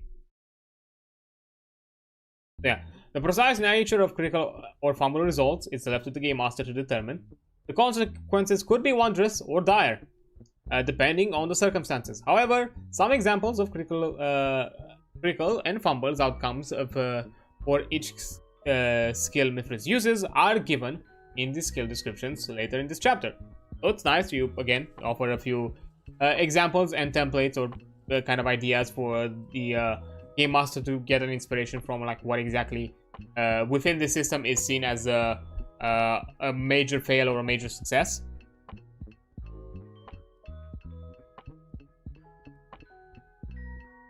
But as I said before, I kind of like overall the progressive value or aspect of these skills when it comes to like rolling in higher degrees. I think it's overall interesting. So, with automatic successes, there will be some occasions where a roll against a particular skill isn't necessary, either because the task at hand is easily accomplished or because with enough time and concentration, success is guaranteed. Riding a horse at a gentle canter across an open meadow is an example of an automatic success, where simply being skilled in the activity means that straightforward actions do not require any skill roll to resolve them. The crafter carving a piece of wood into a chair leg is another example where a skill roll is not necessary. It takes time to accomplish, but the craftsman knows how to do the work, and if they are not rushed, success is assured. A thief, undisturbed with a set of lockpicks, can successfully pick the simple lock of a treasure chest with given enough time to do so. Yeah, you know, it also kind of goes within this aspect of, you know, in most scenarios, in most mundane scenarios, rolling should not be necessarily, especially if it is within the expected skill set of the character. Like if their expertise kind of shows that, hey, this is a mundane task and they would be clearly capable of doing it. Maybe you should not necessarily put them into the ringer of like rolling, like, you know, opening a door, but that is maybe just a bit heavier than usual. Doesn't mean that all of a sudden you have to do a strength check on it, especially if the strength focused character is doing it. Also, hi there, Naito. How are you doing? I'm all right out here. I'm just talking about the Mythras RPG, and kind of once again as a reminder for anybody here, Mythras RPG is a fantasy art medieval kind of system, which is setting agnostic, so it's not based around any specific setting. It has its own, like, you know, template setting made when exemplifying aspects, but in its entirety and all of the rule sets in no way reference any sort of setting or any sort of yeah, it has elements of fantasy and elements of magic, but I would say it's more inclined a bit more into the RPG, or not RPG, into the medieval setting with more semi-realistic aspects. It's it uses percentile dice to determine successes. It is akin a bit to GURPS in the sense that you kind of can customize your experience, and not necessarily the same way GURPS does it, where, you know, you can make a skill more complex or more simplified, or you can have like different degrees of complexity within the same rule, and you can choose how complex you want it. Here it's more into the idea that you have a lot of selections of rules and game rules and you know, mechanics that you can apply to your either your character or the general game experience, and you can like pick and choose which one you want.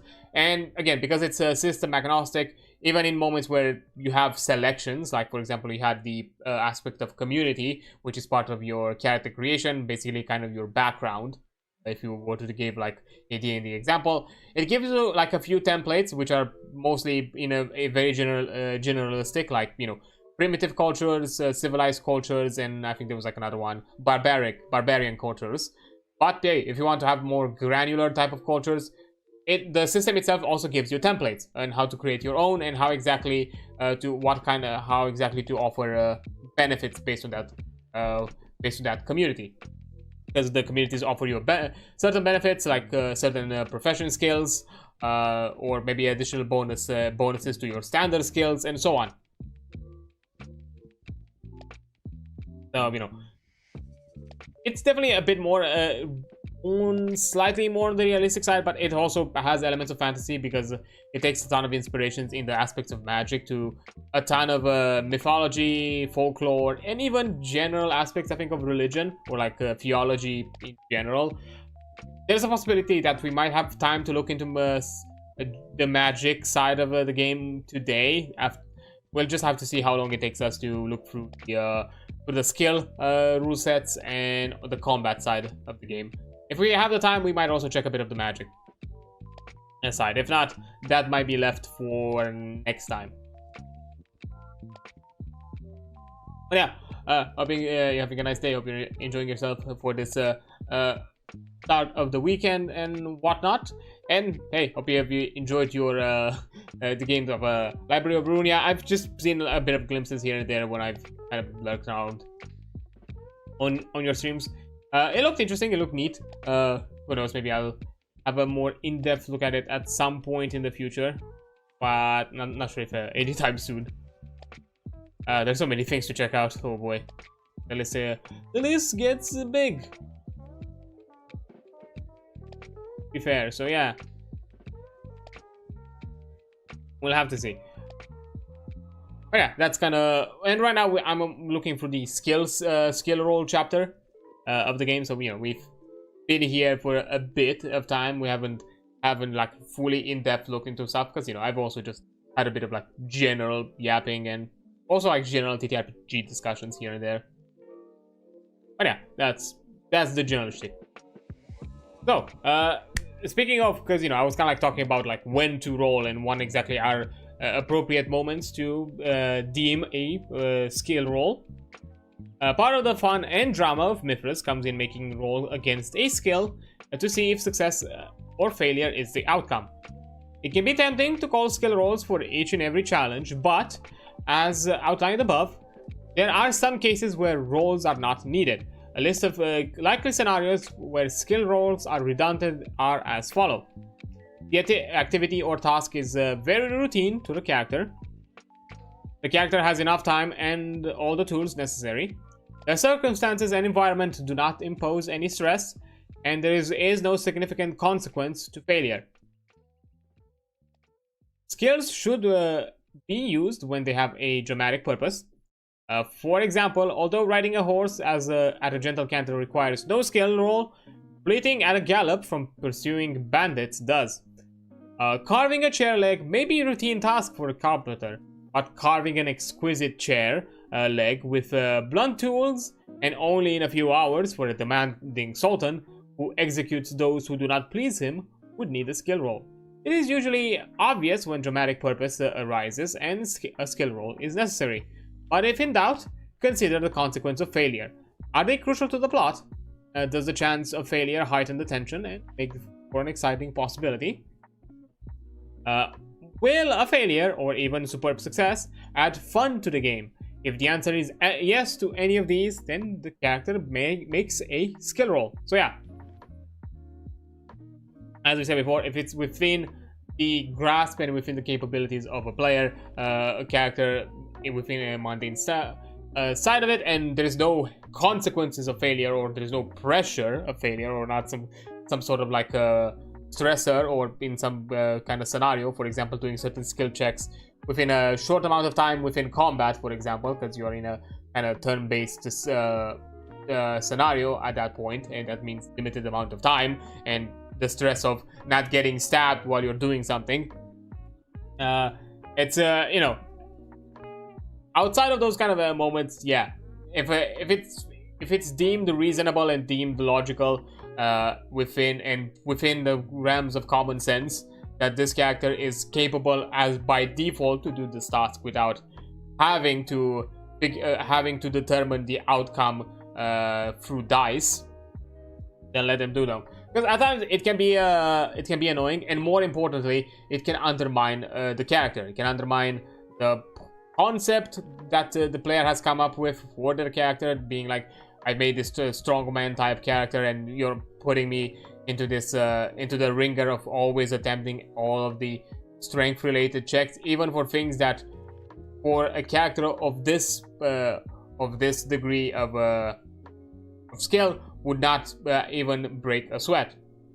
And all of a sudden you're kind of adding, and because, you know, at the end of the day, dice are chaotic. Dice don't always work in our favor. It can feel like a form of ridicule towards your player and towards the player's character, being like that, you know, they failed at a task that within most scenarios it would seem achievable. It would seem an easy success. And at times, you know, and also it's equally important to offer occasionally that those automatic successes, especially in later campaign, in a deeper within a campaign, especially for something that maybe in the past you would have asked for a role, because that also adds that element of acknowledging that the character has grown, that the character has advanced, that the character is now more skilled than they were when the campaign started, which, you know, can be reflected by the idea that, you know, if they have a big enough modifier and you realize that the likelihood is more of a success one than a failure one, then go ahead and do that, and just tell them that, hey, you are so skilled in this regard, or you've done these kind of tasks so many times that now it's become a second-hand nature to you. Go ahead, you do this, you achieve it, you're successful simply because you've reached a new height of your skill. So it's no longer required of you to put too much effort into it. It's become almost a reflex, which is, you know, a way to acknowledge a character's growth, which is important to have those moments at times for your players, to acknowledge that, hey, you've come a long way, kind of as a reminder that, you know, it's not always just about the bad and the woes, and especially for players who might in general be very unlucky in their dice rolls, because, you know, even though you know, we try to apply the logic and try to understand that, hey, RNG is RNG, that's the whole shtick of it. It's just random. There is no. It has nothing to do with us or with our own aptitude. But again, we are still human beings that attach or put a lot of emotions into the things that we are doing, and RNG is a big one. To be fair, that's like a big general thing when it comes to like games and game development, or like general. Aspects of gaming, because our mind does not understand that RNG is purely chaotic. Even obtaining the same result 3 times in a row, that's still RNG. To our brain, it doesn't sound as RNG, because our brains interprets randomness as something that we are going through a selection of numbers an equal amount of times, or, you know, in a random sequence, like 1 to 6. I'm gonna obtain the 1 to 6 results, but in a random order, but with as limited repetition as possible. So, you know, you could get like you know, the chaotic result could be like a few continuous ones, but our brain would perceive it more likely to be like, okay, we get a 1, then maybe we get a 5, then we maybe get a 3, then maybe we get again a 1, which is, you know, maybe spaced. Our brain sees it as spaced out enough to kind of understand it, and then maybe get a 6, maybe get a 4, and whatnot. But, you know, the randomness sometimes can also be just 1, 1, 1, and so on. And it's a big thing, and why a lot of games have this kind of like fake RNG systems, or like this kind of like built-in systems to kind of like undermine this element of the the human psychology, because it's pure psychology at this point. I know Hank Green had like a video that talked about quantum dice, or like the quantum d20, and talked a bit about this, kind of like had this big discussion of why we perceive these this kind of randomness, and what could be a true randomness, or how exactly what would be something that we can create that or we can achieve that is purely random, because there are very few things out there even created by human in a programming or like coding kind of way that are truly random. Or like truly RNG. Like, yeah, rolling a dice is an RNG element, but even there are sides of it that you can pick at it or kind of be a bit analytical, because, you know, if you go at it in a very mathematical way, if the angle that you're throwing a dice and the velocity and the way the dice is positioned is the same every time you roll, then there is also a mathematical possibility that that result is not really random if you are able to replicate the scenario of rolling the dice to an almost identical degree every time you roll. So, you know, even there's, you know, there was like this kind of like theoretical discussion of a quantum dice roll, and what exactly would that mean, which was like a really interesting. Sounds like a good way to show growth. Yeah, I honestly consider it that way. My gains for the whimsical RNGs give me the 3 nat 1s in a row. Yeah, I can understand that, but sometimes it can be frustrating. As I said before, we are emotional creatures, and we apply a lot of emotions and a lot of attachment to certain things, and frustration can still arise. I can tell you, like, I think in one of the World of Darkness sessions, in one of our in our chronicle, I think in the first chronicle that we did, there was like a combat scenario where I remember I got so frustrated because of equally of how the combat worked in World of Darkness, and also because of how shit I was rolling, and it made me feel so annoyed and so angry at it. And, you know, I even, to the point where I even had like a moment after the game where I kind of like told my, you know, storyteller, hey, I just want to come forward here, because, you know, now I've calmed down, and now, you know, I have a clear mind that I'm not putting this anger towards you. I was not angry at you. I was not frustrated towards you. So I want to make it very clear that you didn't do anything wrong here or anything of the sort. I was just purely frustrated of how the state of the scenario that I was in, and not towards you. And I apologize if I kind of, you know, I kind of maybe went a bit off in that moment. But yeah, those sort of things, you know, we are emotional creatures. But anyways, I'm gonna take a quick break here, as an ad is just popped up, and I'll return after the ad break. So yeah, I'll see you in a bit. Okay, there we go. So, let's continue with our skill roll coverage after we had a quick but important side tangent about the, you know, importance of when to determine skill checks and when not to, and also like the general fields of how we deal with random chance. But yeah, now with modifying skills, there are some occasions where skill roll is required, but the chances of success need to be adjusted to reflect a particular condition. Fleeing bandits, for instance, might require an athletics roll. But what if the character is fleeing through darkness or through the treacherous undergrowth? In such a case, the game master can insist on modifying the skill of the characters to reflect the circumstances. Mythras uses a series of grades to determine how a skill is modified. These are as follow. For, you know, automatic difficulty, there is no need to roll. For very easy, double the skill value. For easy, add half again to the skill value. If it's a standard skill, you have no adjustments. If it's a hard skill, reduce the skill value by 1/3. If it's formidable, reduce the skill value by half. If it's Herculean, reduce the skill value by 1/10. And if it's hopeless, no attempt can be made. So you're basically just dividing or subtracting out of that skill, or maybe even adding to that skill depending on the ease of use. From the looks of it, it's probably because it doesn't utilize something akin to, like, you know, advantage rolls or sort. It's just we're gonna make the skill easier for you depending on circumstance, or harder.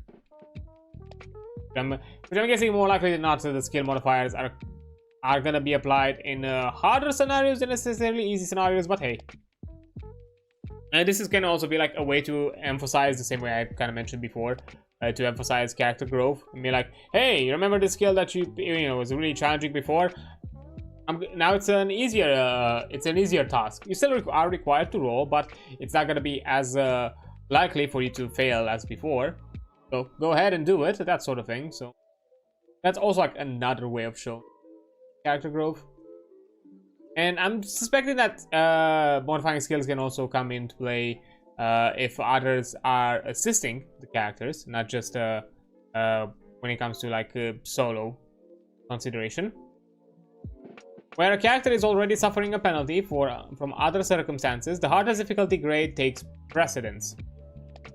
So you choose which is you choose the hardest. So they don't necessarily add up or somehow nullify each other. If for example, you have a positive or a negative. Okay. What sort of modification is required for any particular skill or context is ultimately up to the game master to decide, according to the capabilities of the characters, their perception of the difficulty of the situation, and the dramatic tension at that particular moment. So yeah, as kind of mentioned before. Also, there is a simplified difficulty grades as a kind of alternative. While difficulty grades are designed to scale with character skill, some game masters may apply penalties may find applying penalties results in slowing down their game. So, as an alternative, the following is offered as an option. So, for a very easy task, you add a 40% modifier. For easy, you add a 20%. For standard, you just keep it as is. For hard, you remove 20%. For formidable, 40%. And for Herculean, you remove 80%.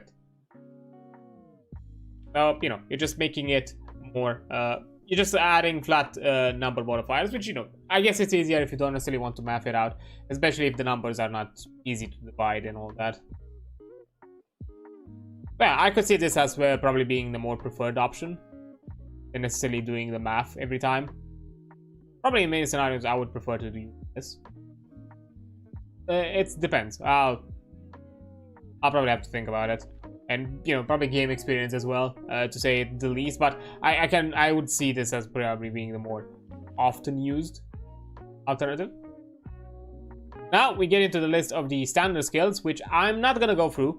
Neither the standard nor the professional skills. This is something for you to check and to understand better. These are like hyper-specific things that I'm not gonna look for them at any point. And the only stop I'm gonna have, just to make sure that I not skipped it. No, it's probably looking through Anathema's Saga again.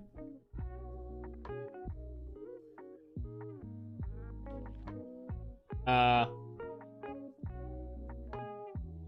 I think we can read this one because I don't think it has anything to do regarding a specific skill, but just the general skill sets. So, Anathema investigates a ruined temple, comes across a sarcophagus in the catacombs. She tries to open it and triggers a century-old trap set by the sarcophagus designer. The trap setter's skill at the time was 65%. Anathema's evade is 57, which she must pit against the trap in an opposed roll. Anathema scores a 45 and the game master rolls a 31. Both are successful, but Anathema wins the contest with the higher roll. The trap is sprung as Anathema lifts the sarcophagus lift, shooting a hail of darts towards her face. But Anathema throws herself desperately to one side. Fortunately for her, the darts strike the wall behind. Brushing herself down as she stands, Anathema reflects on the dangers of the ancient tombs, unaware of the guardian mummy lurching towards her from behind. I'm guessing this is probably mentioned more into I'm guessing this is an example to offer for the evade skill set more than anything. I see. It wasn't necessarily a general kind of example of skill rolls. That's fair. And also we have professional ones as well, which again, I'm not gonna look through them. But yeah, it is high likelihood that we're gonna go pretty fast with the skills now. I think what we have this page, the summaries, yeah. This is kind of the coverage of skills, and then we can get into combat. So, yeah, overall we've checked kind of like general aspects of the skill sets, but there are moments where, you know, situations where skills can be applied differently or utilized in different ways. So, although the basic rules of the skills in Mythras are very straightforward, there are multiple of different circumstances that arise during play that require skills to be handled in a different way. The following section looks at these circumstances and situations and shows them how to be handled. For example, reattempting skills. In some situations, a character will fail a skill attempt, but be left in a situation where they could potentially try it again.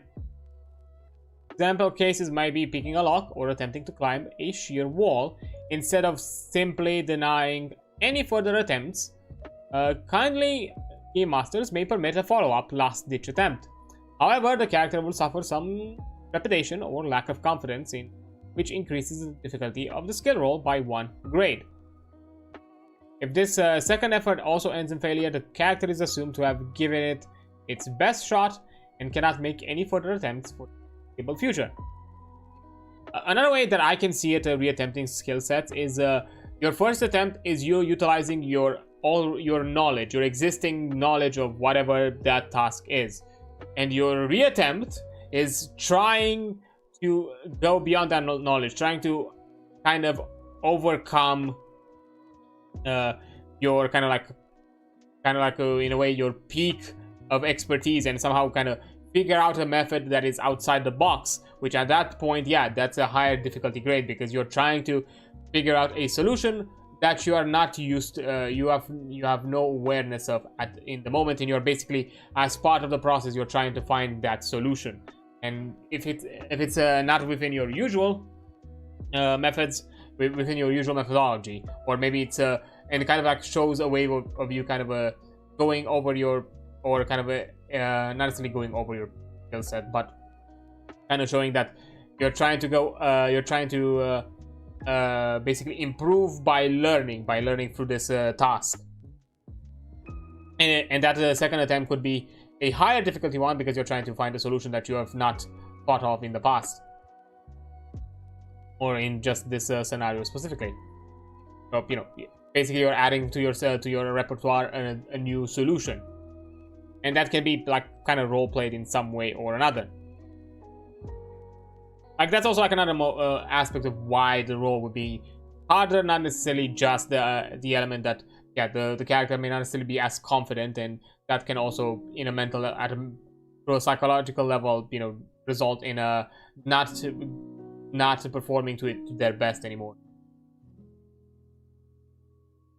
I can also see it more in the positive aspect, where you're trying to find a new solution, which is more challenging to find a solution outside of the norm, or of the character's usual norm. Then, augmenting skills. It is possible for one skill to aid another. This is called augmenting. And a fame, for example, may find herself being chased by nomad raiders through the countryside she knows well, and they do not. She could, in this case, augment her drive with her locale skill, knowledge of the local terrain, giving her an advantage. The Game Master will decide if the augmentation is appropriate and possible. Any skill being used to augment another must be appropriate to the circumstance. In Anafame's example, locale is appropriate because she knows the area. If she was in an unfamiliar territory, it would not be possible. Now, characters can only augment the primary skill with a single other skill. Augmenting a skill increases the value of the primary skill by twice its critical range. For example, 20% of the skill. So in Anafame's case, with the locale, 33% would increase her ride by 7%, giving her ride a 45.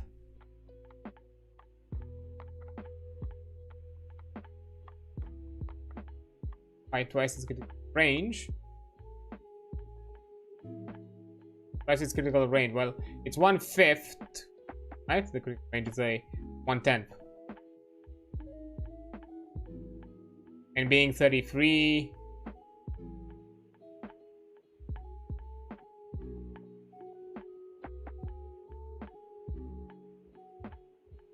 Okay, I see. So yeah. However, the chance of critical and fumble are the same as if the primary skill was unaugmented, so NFM would still score a critical success on a roll of 4% or less. Yeah, you have a higher chance of normal success, but not a higher chance of critical success. The augmentations. Characters can augment other character skills to a system. All the above rules apply, so a character being aided cannot augment themselves in addition. Likewise, a character can only contribute to one of their skills to assist another.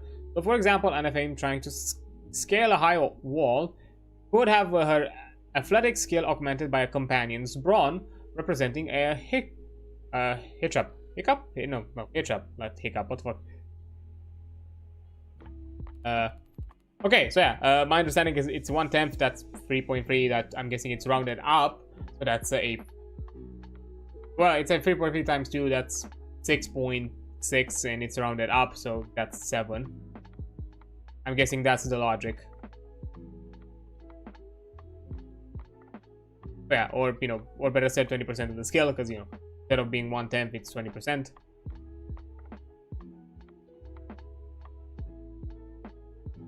But I guess it's a bit easier to map it out in 1/10 and then double it, depending on because you can easily just you are adding a comma here, and you already have your whole number and your fracted fraction, so that's completely fine. And then capping skills. To cap a skill with another means that for a particular role, the primary skill is restricted to the value of the secondary skill, providing the latter is lower. This is normally done in situations where character's full knowledge or ability is limited by unusual circumstances. Capping is a useful alternative to applying a difficulty modifier, especially in circumstances where the character is limited by their own capability. Okay. Primary skill is restricted to the value of the secondary skill.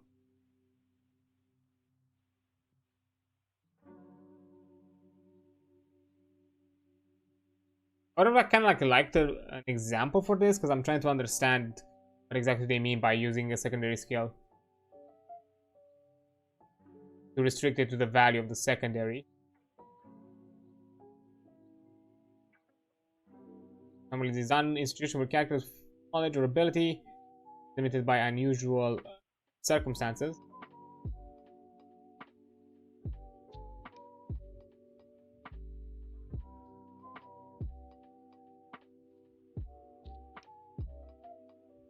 Okay, my understanding of it is that, for example, let's say if you're doing something that is related to your knowledge check, you're trying to do some sort of something physical that is related to aspects of your knowledge check, but because your knowledge is limited, and that means that you wouldn't have the same level of expertise, you would not be able to achieve that skill higher than your knowledge. But again, it's just capping the skill, but you could still succeed at a critical level in the same range as you would do it if it was not capped. That's my understanding of it. Like, for example, let's say you're doing some sort of like dexterous medical skill, but you have you have limited knowledge in in the biology of whatever you're trying to do, I don't know, surgically speaking. And because even though you might have a higher dex than your general knowledge skill, the dex is going to be capped at your total knowledge skill, because you do not know crucial information about how to act in this scenario. I mean, I'm imagining it's probably in those kind of circumstances where you can, or in ways where you can utilize an alternate skill over the other for a higher chance of success, but but you're still capping it at the maximum that your other skill can be used. That's kind of where I see the logic. Like, for example, like, yeah, somebody can come in and be like, yeah, you can use your dexterity skill, you know, or some sort of like dexterous skill to use a medicine check, but I'm gonna cap your dexterous skill at the medicine check. But, you know, you still can benefit from a higher critical chance success, even with the capping, because I'm guessing the cap would work in the same way as augmenting, where, you know, you can still benefit from the same crit range and all, and fumble range, even without applying the cap. And that's my guess. Then, contested rolls. Contested rolls are used whenever a skill is actively resisted by an opponent. This can be anything from a character influencing a reticent guard to a sorcerer casting a spell against a monster. There are two types of contests, the opposed roll and the differential rolls. For opposed rolls, Mythras frequently pits one skill against another. Stealth versus perception, when a thief attempts to cut a man's purse, say, or deceit versus insight, when the same thief tries to deny the attempt when he is caught. These are like good examples where the skills are matched against each other. These are known as opposed rolls and are used where a challenge will result in either win or loss, pass or fail. An opposed roll is determined as thus. Both participants roll their respective skills. The winner is the one who gains the better level of success. If the participant scores the same level of success, a standard success each or a critical each, the winner is the one who has the highest dice roll within the success range.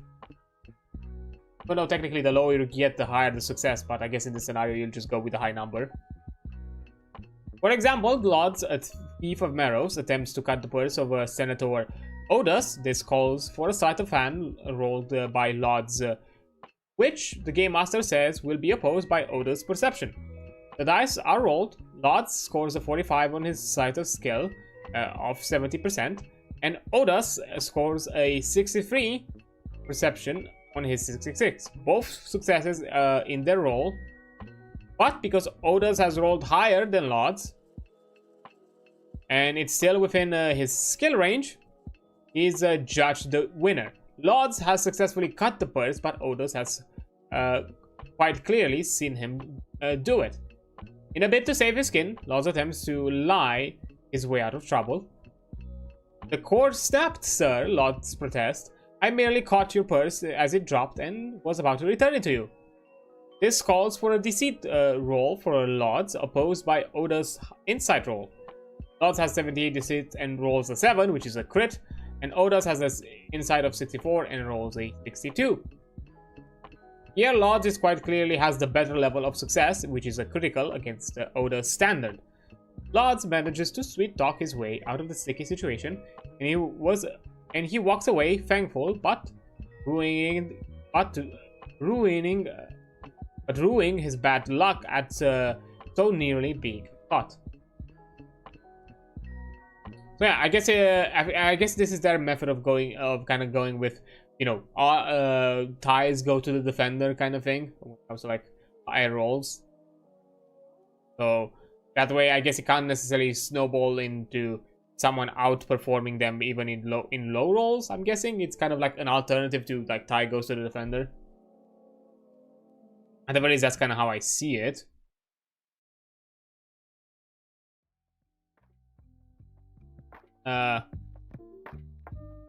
Then, if both participants fail in the opposed rolls, then either describe the situation, leaving both sides hanging in a dramatic tension, then re-roll the contest to establish the winner, or the Game Master should produce some explanation or circumstance that suits the nature of the failure. In the Lodz and Odus example, both of them failing in the initial rolls will mean that Lodz failed to cut the purse and Odus failed to notice him trying. It is easy to re-roll the contest, in this case Lodz trying to lie his way out of trouble. If both fail in their rolls, then the Game Master informs the player that both of them are suddenly distracted by the sounds of a skirmish across the marketplace as a brawl breaks out between rival merchants. Lodz can make a swift exit and Odus has his attention absorbed by the merchant's squabble. Opposed rolls are frequently used in certain battle situations to overcome the effects of wounds or oppose a combat special effect. They are also used to resist poisons and disease or shrug off the effects of baleful magic. Yeah. And you also have like a set of like opposed roll examples. So bargaining and haggling, chasing and racing, and all the list of like opposing skills. I'm not going to go through all of them. That's something for you to look at. Also, we had a bit of an Anathema saga, which I didn't want to go through it in case it started to mention examples similar to the opposed rolls. So, Anathema has a role, a lore, strategy, and tactics skill, 48%, which she normally rolls without penalty when organizing battle plans with her native Mirish compatriots.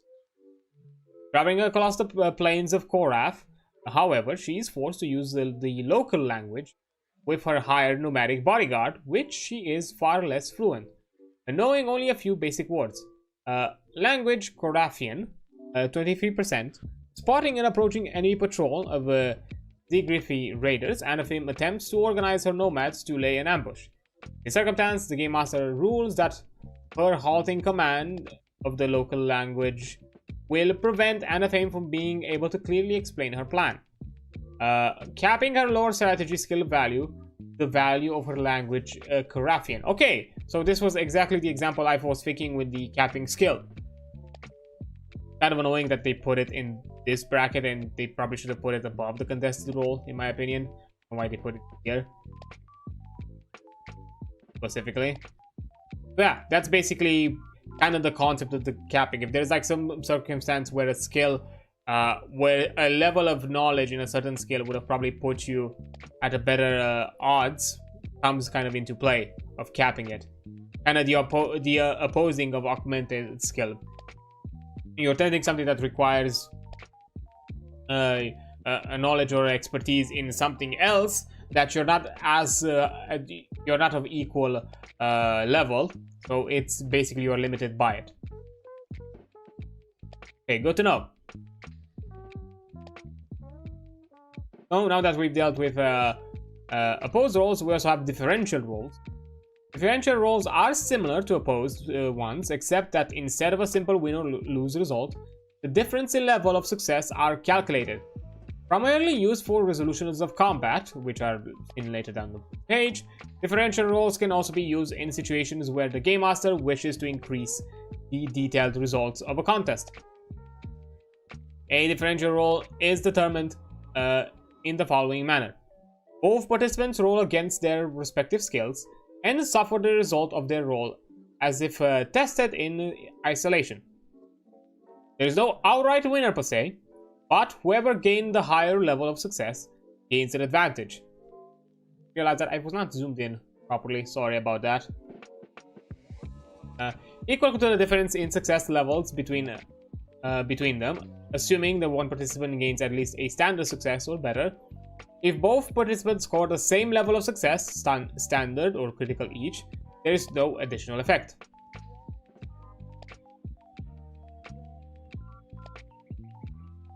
So, for example, results of protagonist critical with a... so, examples of differential results. If the protagonist and antagonist both have a critical, there is no benefit. If the protagonist has a critical and the antagonist has just a success, there is one level of success.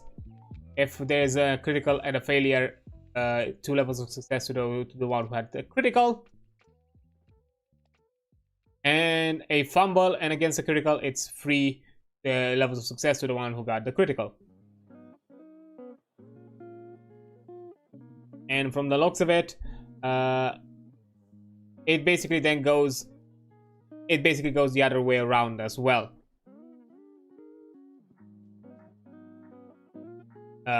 It shifts the levels to a certain degree. Okay, if it's a success against a critical, it's 1 win for the antagonist, no benefit if it's draw.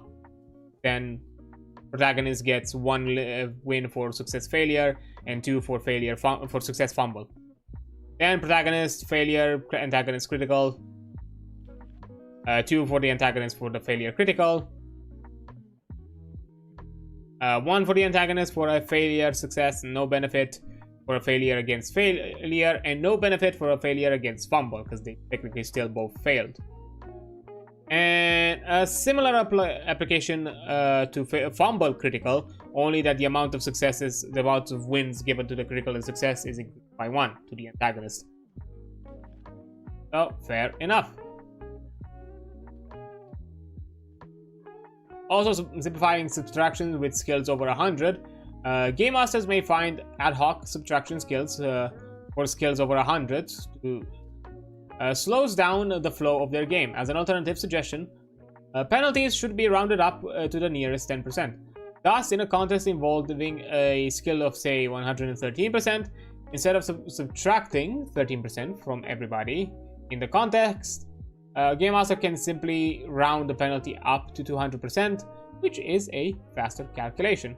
Of course, if you want to do such a thing.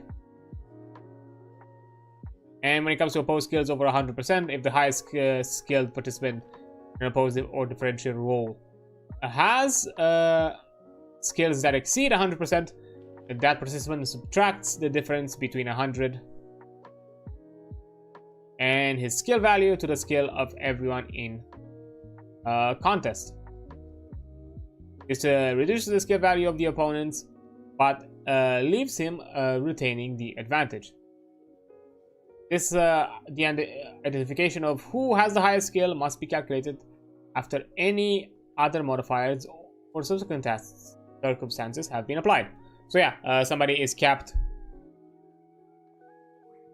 So somebody is capped at 100, and the others are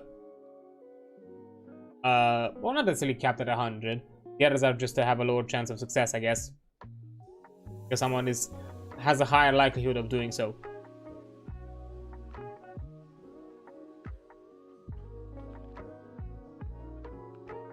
Everyone in the contest, including himself. So yeah, no, it caps the one with the skills over 100 at 100, but also the other ones lower their skill roll as well, so you can get an accurate reading of the number. But I can understand if you want to do like a more rounded subtraction, if it gets a bit too mathy and just want to do simple removal of rolls, so for like simple subtractions, that's completely fair. And also, like a good example, I would say, like for like differential rolls where you could apply it, which I think I've given a similar-ish example in other systems that offer like a similar ruling. Think of it like, for example, if you're doing a arm wrestle kind of thing, where the levels of success represent how close you are to kind of table one arm, to actually like reach the table. Like every degree of success represents a win, and taking into account the wins and successes of each in these attempts to kind of add a bit of tension in that moment of in that kind of like contested roll. And if you don't want necessarily to be like a quick and done thing, I don't know, maybe you want to add a bit of tension, maybe a bit of I don't know, an element of gambling to some degree, or who knows, you want to see if the players can be, either the participating player or the players around you can get a bit creative into how to influence the outcome by trying to, I don't know, cheat a bit in the game, or somehow kind of distract the opposing player, or maybe somehow assist you within the task. So for those like, so yeah, differential roles are really good for like drawn out contests where you want to maybe other people to kind of chime in, or to add a bit of tension and more or higher stakes to it than compared to the opposed roles, which is more the likelihood more of a one-on-one kind of thing. But speaking of like group participation, you also have group roles, which are a time-saving way for game masters to determine the success of a group of individuals involved in the same task. There are two separate forms of group roles: the team roles and the sorting roles. So I'm guessing something like, for example, if you're doing like a stealth check as a group, I'm guessing you are gonna there's gonna be like a more of an average generalist role than anything else. So in a team test, success is cooperative. Everyone reaps the benefit from a single success. If the group of bandits hunting Anatheme are all trying to search for her hiding place in the forest, then any successful perception roll will reveal her to all the bandits. So as soon as somebody succeeds, everybody knows. The Game Master rolls once for the highest skill in the team. The highest perception skill among the bandits, for example. And if the roll is a success, everybody in the team succeeds. So yeah, so somebody who has the highest roll takes the lead. If the roll is a failure, everybody fails. A reverse team test can be used in situations where one failure can spell disaster. For example, if a group of hunters are attempting to stalk a deer, any failed test will startle the core. In this case, the hunter with the lowest stealth skill roll rolls a stealth test. If he succeeds, everyone succeeds. If the roll is a failure, everybody fails. So yeah, I guess the team test is more of a brevity, where you choose the highest or the lowest depending on the scenario, and that's the only one you do. Or you have the sorting test, where success is individual. For example, the same group of bandits are being chased by an aim, which calls for opposed right tests. Some of the bandits have a right skill of 40%, while some 50 and some of 60. The Game Master will make a group roll for the bandits, which results in a 49. Those with skill of 50% or more succeed with while the slower bandits of those of skill of 49 or lower begin to fall behind, unless the remainder of the bandits slow their progress to allow their fellows to keep up. Game Masters need to judge when to use multiple rolls to a group roll.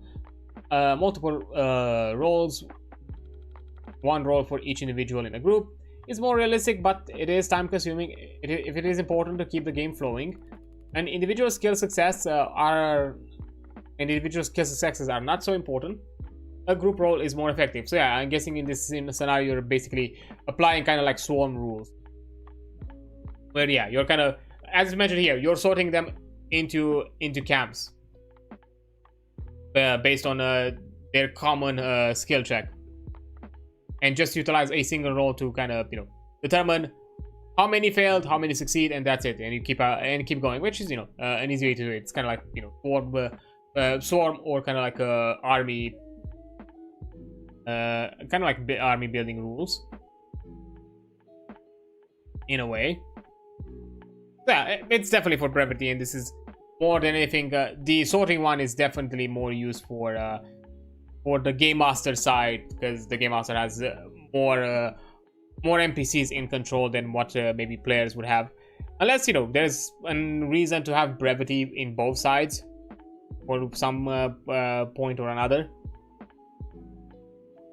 But yeah, this is definitely like a good way to do so, to approach like roles to kind of keep it brief.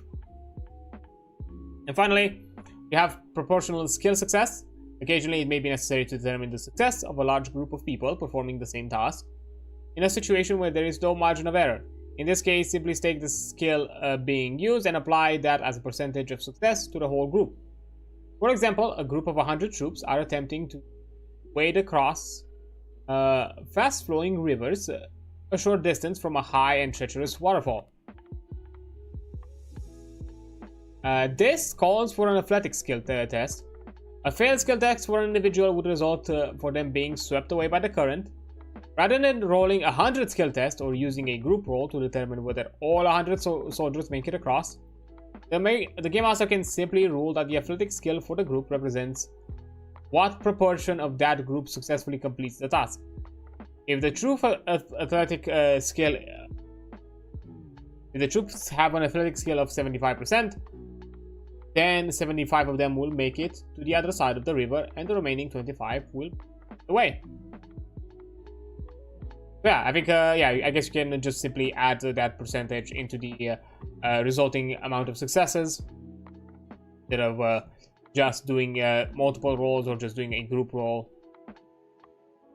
of any degree. Like that one, this one is definitely more interesting. Again, these two are definitely for like group, like kind of like swarm army rules, like horde rules, and can be interesting. And here maybe you can have like an element where the players can influence how likely can influence their skill set by augmenting them or offering them some kind of modifier.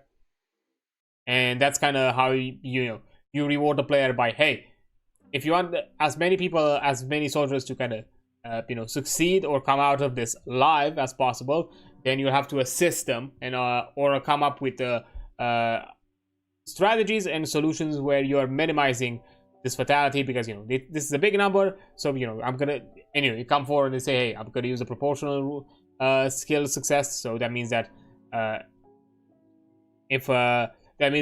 people are gonna fail based on a percentage kind of thing,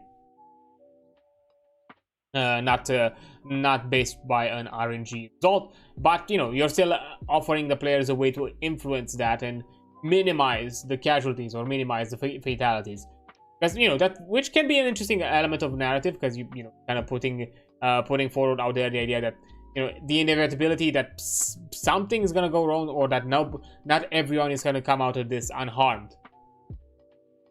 And you're more than anything, you're putting some sort of like risk mitigation or risk or kind of threat minimizing kind of aspect to the player as being the challenge for them. Like, make them aware that it's probably gonna be impossible to be 100% successful, but you can minimize the consequences to the best of your abilities. But yeah, kind of summary overall, and generally easy to understand, easy to grasp. Here is again like a summary of all the skills and all that you would encounter in some place or another. These are like your standard skills that all characters have access to, and you utilize your base stats for it. These are your professional skills, where only cultures and careers can give them to you, and each of them can give you a total of 3. So best case scenario, you can have a 6 out of this list, and you cannot attempt any of the ones that you do not have. And as it was mentioned here, the italic ones are related to magic, so if you do not know magics, you can use these ones. And passions, which are also an aspect related to character building, and standard percentages.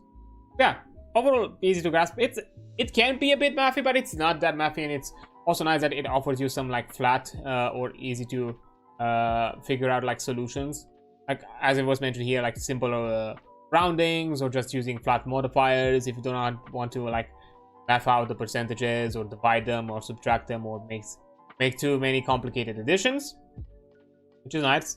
It's an element of accessibility. If you do not care about precise numbers, and you just care more about like, I want in general to perform better, and that's kind of what you're interested in, more of the general success, then you have alternatives. And I'm sure you can also come up with a few additions of your own that can be fitting. But yeah, that kind of covers skills and all of that is to it. Now I think we are gonna jump towards combat as our second topic of today. There is the economics and equipment here, but I don't think I'm gonna go through this, as these are probably like general extra rules. Maybe we can go through this on the game mastery section of it more than anything, because there are some elements that are probably going to be interesting to kind of keep track of, but I don't see the reason of covering them right now as we look at skills. Skills, combat, because I want to cover the things that you're going to encounter more often than not, which is going to be rolling skills, being in combat, and casting magics. Those are going to be like the main aspects of combat. And this one kind of goes into more in-depth elements. The game system, it's again another element that I'm probably gonna keep it to the combat to the game master section, because it's a lot of rulings that can can be present or not, and maybe in some scenarios are something that game master has to have in mind initially when they are encountered. Encumbrance that.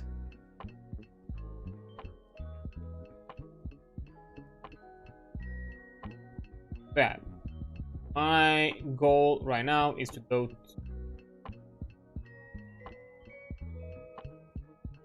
towards combat. That's gonna be the next one. I'm just gonna take a quick breather right now, to be fair. More than anything, because yeah, it is what it is.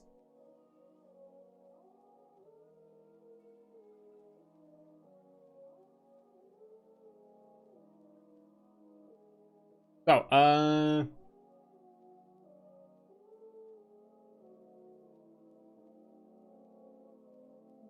yeah, I just wanted to kind of take a quick breather of all that and just have a, and also kind of like wanted to have like a quick look. See, we might actually look into like equipment, but probably for like the game master section, and similar to how we did with skills. Like we're gonna look at the general description and rulings of each sub chapter, but we're not gonna go through the listings and all that. That's just something to kind of keep for later, and just elements that might have some importance to it. If not, maybe I'm just gonna straight up like leave it for like another time, or like something for you to look at for more in-depth rules and in-depth sections. As I said, I kind of want to cover the general mechanics that you're more likely than not gonna have in most games. Character creation was covered already, which is an important part of the RPG. Skills, you're always gonna be rolling skills in a game session, so that's also important. And combat, maybe it's not going to necessarily happen to a session-to-session thing, but for a game where combat is also part of its core loop, I think it's important to have it at the least covered and looked at. And with whatever possibility we can have, also have a look-see at magics.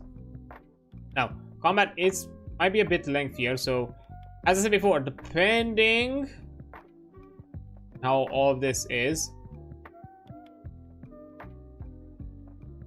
to be fair, there might be some elements we're not gonna look too in depth, because I see some like all sorts of like maneuvers and that kind of thing, where I think I'm gonna look into some of the listings to just keep it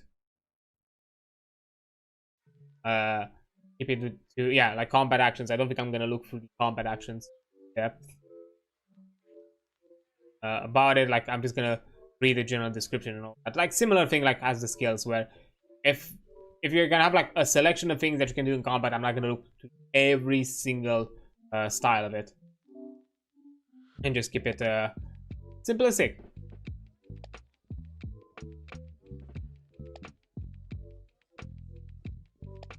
So yeah, we'll have to see about it.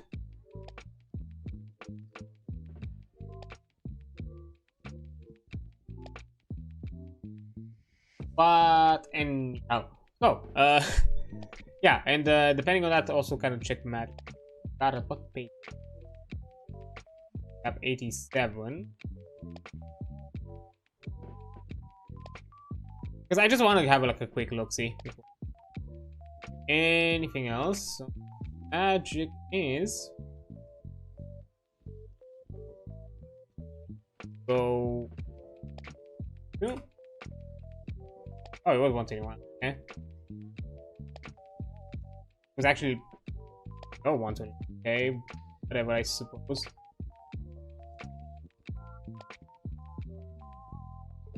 But yeah, there is a. Dude, there's quite a chunk of it, so we might have to leave it for another time. I have to. It's just skills and combat. I mean, I think we can split it, have magic and economics and all that as part of it. Then leave game systems and game mastery as the last. a magic and game system, and economics and game mastery. I'm trying to like figure out like a way them together. Probably like that. But yeah, I think I'm gonna take a quick break right now, just so we can let the ad run through, and it's gonna be out there in a few minutes. Like in less than 2 minutes, and then once the ad is over, I'm gonna be back and talk about combat. So yeah, I'll see you in minutes. Okay, there we go. Now let's get into combat, and exactly a combat encounter is run. As combat is an important feature of Mythras, violent confrontation has ever been a way of settling problems, from vengeance-driven fights between MSCs to the clash of armies in times of war. Combat need not to be a savage battle to the death. Some combat encounters can be as swashbuckling duels, which end without injury, or perhaps light-hearted barroom brawls. There are a number of central concepts which are inherent part of Mythras combat. Combat can be a very deadly business. Even the greatest heroes can be hacked down if seriously outnumbered, receive grievous wounds if abjuring armor, or suffer the slings and arrows of outrageous fortune if luck turns her back. Combat need not end in death. Although commonplace in some genres, battles do not have to conclude with the demise of opponents. It is easy to end the fight with the submission or capture of a foe without necessarily killing them. Combat is both abstract and tactical. Whilst the rules are not specifically designed for tabletop miniatures, tactical maneuvers and techniques are a vital part of how combat plays. Comprehensive range of options exists to take advantage of the situation if one participant gains the upper hand over another.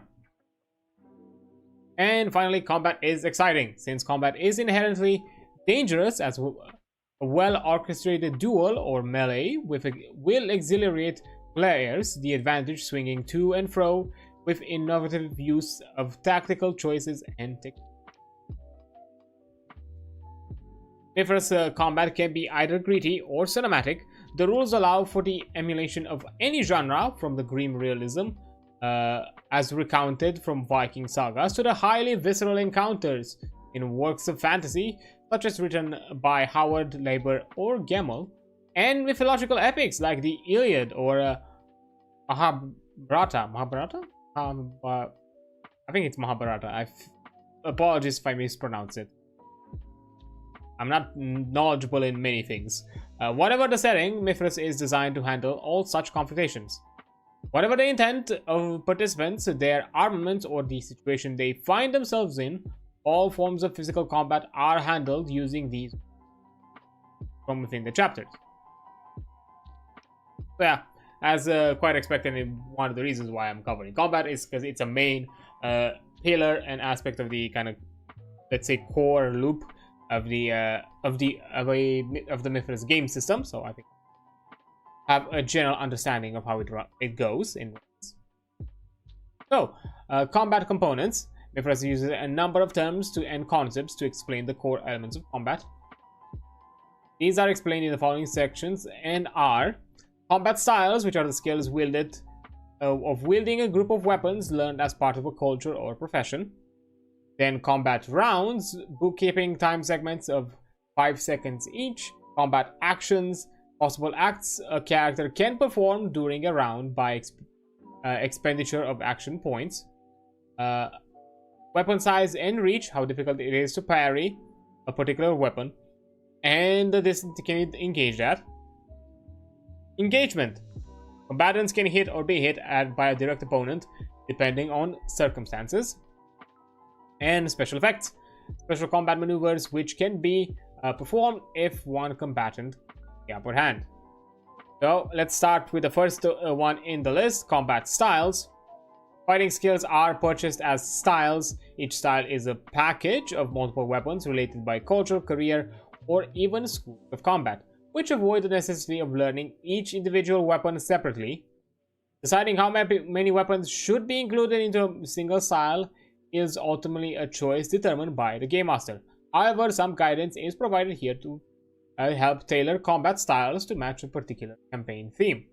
So yeah, here combat styles is more the idea of, a selection of weapons. You don't necessarily have to be so you don't necessarily have the tedious aspect of you have to learn multiple weapons. So if you feel like there is something out there that might cover all the interesting weaponries that you're curious about, you can go with one style, or who knows, as the game mentioned, you can create your own style, which could where maybe you can with the guidance and approval of the Game Master, can incorporate as many, if not all, the weapons and equipment that you are interested in, and maybe exemplify how exactly is your combat style indicative of the weapons. Like, why exactly are these weapons part of your combat style, and how exactly are all of them utilized in some sort of like synergy, or I guess symphony of death. And there was a mention of the sample combat styles, which we looked at in the past as well, so it's completely fair. And from the looks of it, each combat style offers you like a selection of 2 to 3 items for you to utilize, including shields are part of the combat style, so it's not something that you're going to be inherently apt of using if you do not have it as part of your combat style. Most important aspect of combat style is that the character learns how to use each weapon in the style, both single-handedly or in a combination, so that they might be interchanged as necessary. Combat training does not focus merely on using specific weapons or weapon under the best condition, but also covers what to do when placed at a severe disadvantage. Such cross-training is primarily part of preparing a combatant for the unpredictable events of the battlefield. When weapon breakage or becoming disarmed is always a potential of a possibility. Almost all characters begin with a chance to learn a cultural combat style supposed to reflect the basic education in those weapons available for a member of that society and social rank, reflecting the training given for community or perhaps personal defense. Thus, a barbarian Carl may be expected to know how to use a spear, hand axe, and bow, fundamental weapons and tools of a commoner, whereas a Thane from the same community growing up with access to better weapons may be trained in swords, spears, and shields instead. Some careers, such as hunters and warriors, offer options to learn further styles. These should reflect more unusual weapons, or weapons normally restricted for someone not of their profession. So continuing the previous example, if the Carl decided to become a mercenary, he might learn a new style, diversifying his competence to include glaives, great axes, and thrown axes. Game Master should avoid, if possible, replicating the same weapon within additional combat styles. If unavoidable, common sense should be applied, such as limiting the character to use the relevant combat style skill if the weapon is used in combination with the second weapon available only to that specific style, or permitting them to use the style with the highest value when wielding that particular weapon on its own. Duplications of weapons simply reflects superfluous or repetitive training. Also, choosing how many weapons should be part of your combat style ultimately on how important combat will be within campaign. Some suggestions are: combat styles are very exclusive. Each style pertains to one particular two-handed weapon or a specific paired weapon combinations. Best used for combat-heavy campaigns, such as a game focused on gladiators, where each gladiator type has its own precise weapon combination, a net or trident, for example. Each exclusive styles necessitate a greater investment of skill points during character creation and subsequent investment of experience rolls to achieve diversification, which may slow down the development rate of combative characters. Combat styles are called or specific. Each specializes in a few weapons of noted significance to a particular cult or school of combat. An evil brotherhood of assassins may, for example, train in the usual signature weapons like blowpipes and garrots. Schools of combat might reflect the battlefield armaments of a mercenary company or the ascetic martial arts school. The suggested number of weapons should range from 2 to 3 per style. And then combat styles as career specific. Each style is limited to the core weapons used by a professional combatant of that career. For example, a legionary soldier should demonstrate competence in short bows, daggers, scutums, and javelins. The number and types of weapons should roughly match those of similar historical context, between 3 to 4 per style. And combat styles as weapon class based. Each style incorporates every weapon of a particular design or damage type. Any example may be all swords, incorporating everything from short swords to great swords, bludgeoning weapons from clubs, hammers, maces, and anything else which relies on bashing to inflict damage. As can be summarized, these categories can potentially include dozens of weapons. And also, combat styles are all-encompassing. These styles are inclusive of any and all melee weapons, ranged or both. This option is only recommended for campaigns where combat is infrequent, secondary to other forms of interaction. Well, even the game says that even though combat is a main aspect or a main pillar of this game, it doesn't necessarily have to be the one that you need to focus on. You can minimize it if that's not something that you or your group wants. It will be obvious that not all combat styles will be equal or necessarily need to balance with one another. Such considerations are intended to be based on culture, social class, and career, not limited by game mechanics. So I guess, yeah, you can apply an element of realism here. And considering that, you know, more than anything, it's just a variety of equipment than more than anything else and more like diversity of equipment. When it comes to like the driving numbers, they are the same overall. So to kind of get another example of anathemes as part of this chapter. So, Anatheme Saga, as part of her cultural background and civic duties, Anatheme learned the Mirish slinger style, combining the art of slinging with the art of slinging with the close combat skill in short swords and peltas shields. During the hot summers of her adolescence, she trained as part of a skirmishing unit, learning how to sling stones at targets while sometimes wielding a shield in offhand. At times, she was also taught how to use a short sword again both with and without a shield, to prepare her for close combat if her unit was ever engaged in melee during a battle. She even knows how to fight with just a shield if she ever loses her short sword in a fight. This adaptability holds her in good stead, since provided she is using at least one of her cultural weapons, she'll never suffer a situational penalty due to her comprehensive preparations. So I see that can also be like an interesting way of mixing and matching. So as long as you have something of your combat style, or you can still benefit, or you can still keep yourself within standard roles. So for example, let's put the example of the shield. Even if you're using, you know, your combat style offers you some sort of like shield expertise, even if you're using a weapon that you're not proficient in, you can outweigh that lack of familiarity by being able to defend yourself a lot better, or utilizing somehow your shield skills in tandem to kind of compensate, because, you know, shields can also be used in a aggressive kind of way, not just defensive. So, you know, that's kind of like be an example. Another one could be quite obvious, where, you know, if you're dual wielding and one weapon is part of your set of expertise, set of trained weapons, while the other one is not, you can, you know, rely more heavily on the one that you are more trained in, while the other one, it's just there to kind of complement your you know, your efficiency in combat.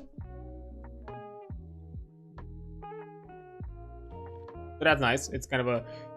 That's kind of like, I guess, an equal benefit of having this kind of like mix and matching level of skill. So, now that we looked a bit into combat styles, let's look at weapons of choice. When deciding on which particular weapons are included within a combat styles, the following should be considered. Two-handed have a general advantage in both terms of weapon reach, how much damage they inflict, but leave the wielder vulnerable if the weapon is lost. Shields are the best defensive weapon, able to block fairly large weapons in addition to protecting against ranged attacks, which other weapons cannot normally parry. Using two offensive weapons simultaneously offers the wielder a greater range of engagement distances and grants some security if one weapon is broken, dropped, or disarmed during combat. Secondary offhand weapons must be at least one size category smaller than the main weapon, unless both are small. Ranged weapons grant the ability to strike from beyond the immediate reach of an enemy, typically at the cost of low rate attack, unless using anachronistic firearms or sorcerous devices. A combat style could potentially include unusual weapons such as the siege engines. And finally, unarmed combat styles allows user the opportunity to fight and defend themselves without the need of weapons.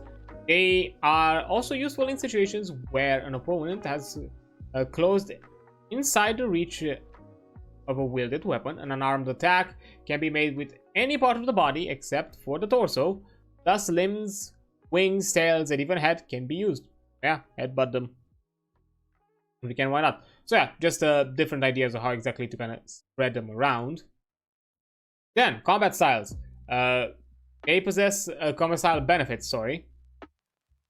Combat style possess another function beyond simply learning a group of weapon skills. Since each style is taught by a particular culture or career, they are inherently optimized for the environment or military tactics that a group would normally fight with. For instance, a horse nomad learns how to fight from the saddle, or an infantry trains to fight in the closer order formation. Therefore, as an additional bonus, every combat style may gain one or more traits which grant an advantage under certain circumstances. This can be thought as an inbuilt technical advantage in the style offers for those particular situations. However, a trait is only intended to be used with the weapons and situations of that particular style. There are limitless, diverse, and potential benefits of combat styles can enjoy. The adjacent table merely suggests a few possibilities and is intended to offer flavor rather than overwhelming tactical advantage. Game masters are encouraged to create further ones to match the campaign setting. Note that some of these benefits can potentially be applied by extension to the unarmed skills, either learned via culture or added later as part of a profession. I'm guessing that's yeah, down here. Can look at some point, but not now.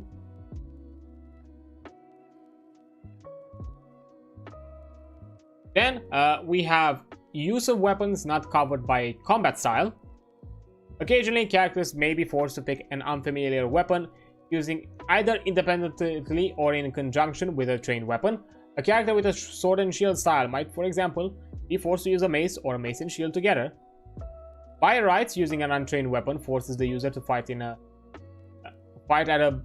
at his base combat style percentage. However, it much depends on the weapon and how similar it is to something the user is experienced with. Some guidelines on using unfamiliar weapons are as follow. If the weapon is substantially different from a trained weapon in weight, size, length, and method of use, then offensive and defensive actions are at a base combat style, so just strength and dex. If a weapon is reasonably different from a trained weapon, say a great sword when the combat is trained in broadswords, the offensive and defensive actions are based on the existing combat style, but 2 grades more difficult. If the weapon is broadly similar to the trained weapon, say short sword when the combat is trained with broadsword, offensive defensive actions are 1 grade more difficult. If the weapon is similar to the trained weapon, Mythras says, as opposed to broadsword, then the character uses his existing combat style with no penalty. If the combat is using an unfamiliar weapon in conjunction with a trained weapon, such as a shield, then the trained combat style is used, but one grade harder. This simulates the compensation of the overall style of the combatant must make, necessary to the use of combination of trained and untrained weapons. The penalty imposed by use of an unfamiliar weapon cannot be reduced below the default level of strength plus dex. I'm not sure exactly what grade is referring to here, though. That's kind of guessing it's a percentage like removal of the skill set. But you know, as mentioned here, it cannot be lower than the base, so that's nice at least. I guess at the very least, that's kind of what I'm imagining or what I'm thinking of when it comes to like this scenario.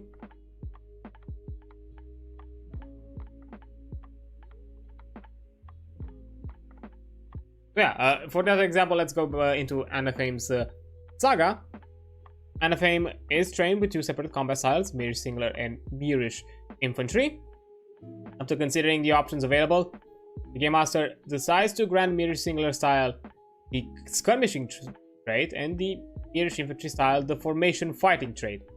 Thus, her cultural and career style look like this: Myrish Singular Slinger Skirmishing, Sling Short Sword and Peltas Shield, and Myrish Infantry, which is Formation Fighting, Spears, Hoplite,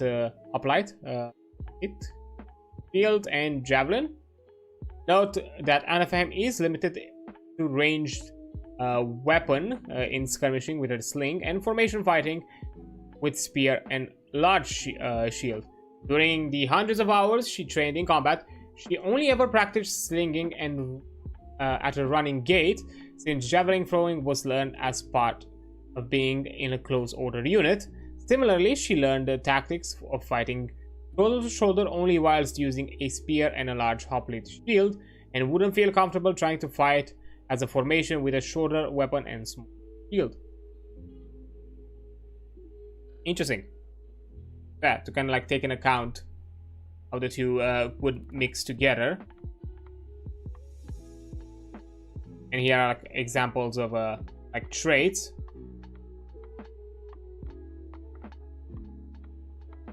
You know, I'm not gonna go through them because, again, as I mentioned before, it's something that is for you to check. Then, now we're actually getting into combat rounds. And now that we kind of clarified what exactly is the use of equipment or weaponry.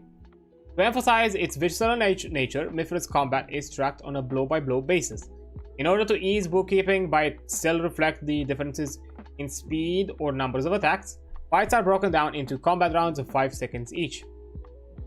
During this period, combatants may make hand-to-hand attacks or defend against them, maneuver into and out of combat, fire or throw a ranged weapon, and so on. Similarly to real life, most combat engagements, once joined, are concluded in a matter of seconds rather than minutes. In game terms, this means several combat rounds, usually 3 or less. Unless participants withdraw to perhaps reset initiative, reassess their tactical situation, or simply grab a momentary rest before re-engaging, only fights between well-matched foes or sequences of opponents tend to last longer. Combat rounds use several important terms. You have initiative, which is the order on who acts when during a cycle of combat round.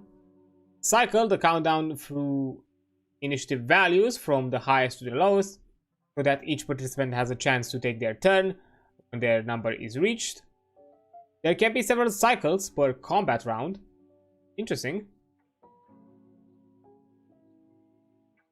And turns, upon each turn, participants perform a combat action, which comprises of a declaration, any necessary dice rolls, including reaction, and the resolution of that action. Each term is described in more detail below. So, initiative. Initiative determines the participant's order of actions during the cycles of combat. It is rolled at the start of the fight, unless something occurs to change the situation, such as a certain combat actions or special effect. Initiatives remain in play until it is forced to be rolled. Calculating initiative is by each participating rolling a 1d10 and adding their initiative bonus. However, whoever gained the highest results acts first, followed by the second highest, and so on. When 2 or more participants tie scores, they act concurrently. So yeah, you can so if it's someone from within your party, I guess you can do some sort of like combo actions and kind of like cooperate a lot more within those scenarios. Then you also have initiative penalties. Characters who wear armor are hindered by the encumbrance of their protection, slowed by its inherent mass and bulk, as described in some of the pages above with the equipment. Penalties applied to the initiative equal to the total ENC encumbrance for all the armor worn, divided by 5 and rounded up. For example, a full suit of hoplite armor covering all 7 hit locations with an encumbrance value of 4 per locations imposes a initiative value of initiative penalty of 7 times 4. That's a 28 divided by 5. Yeah, that's kind of a... yeah, because it's rounded up, that's 6. Fair enough. And as an example for Anafame Saga on I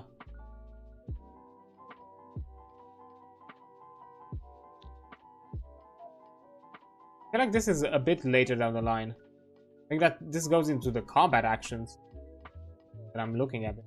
The Anafame Saga.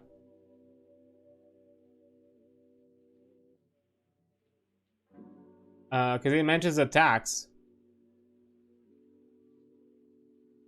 Combat actions, which is something we have not yet covered. Nope. So I think I'm gonna skip that for now until we get to actual combat actions.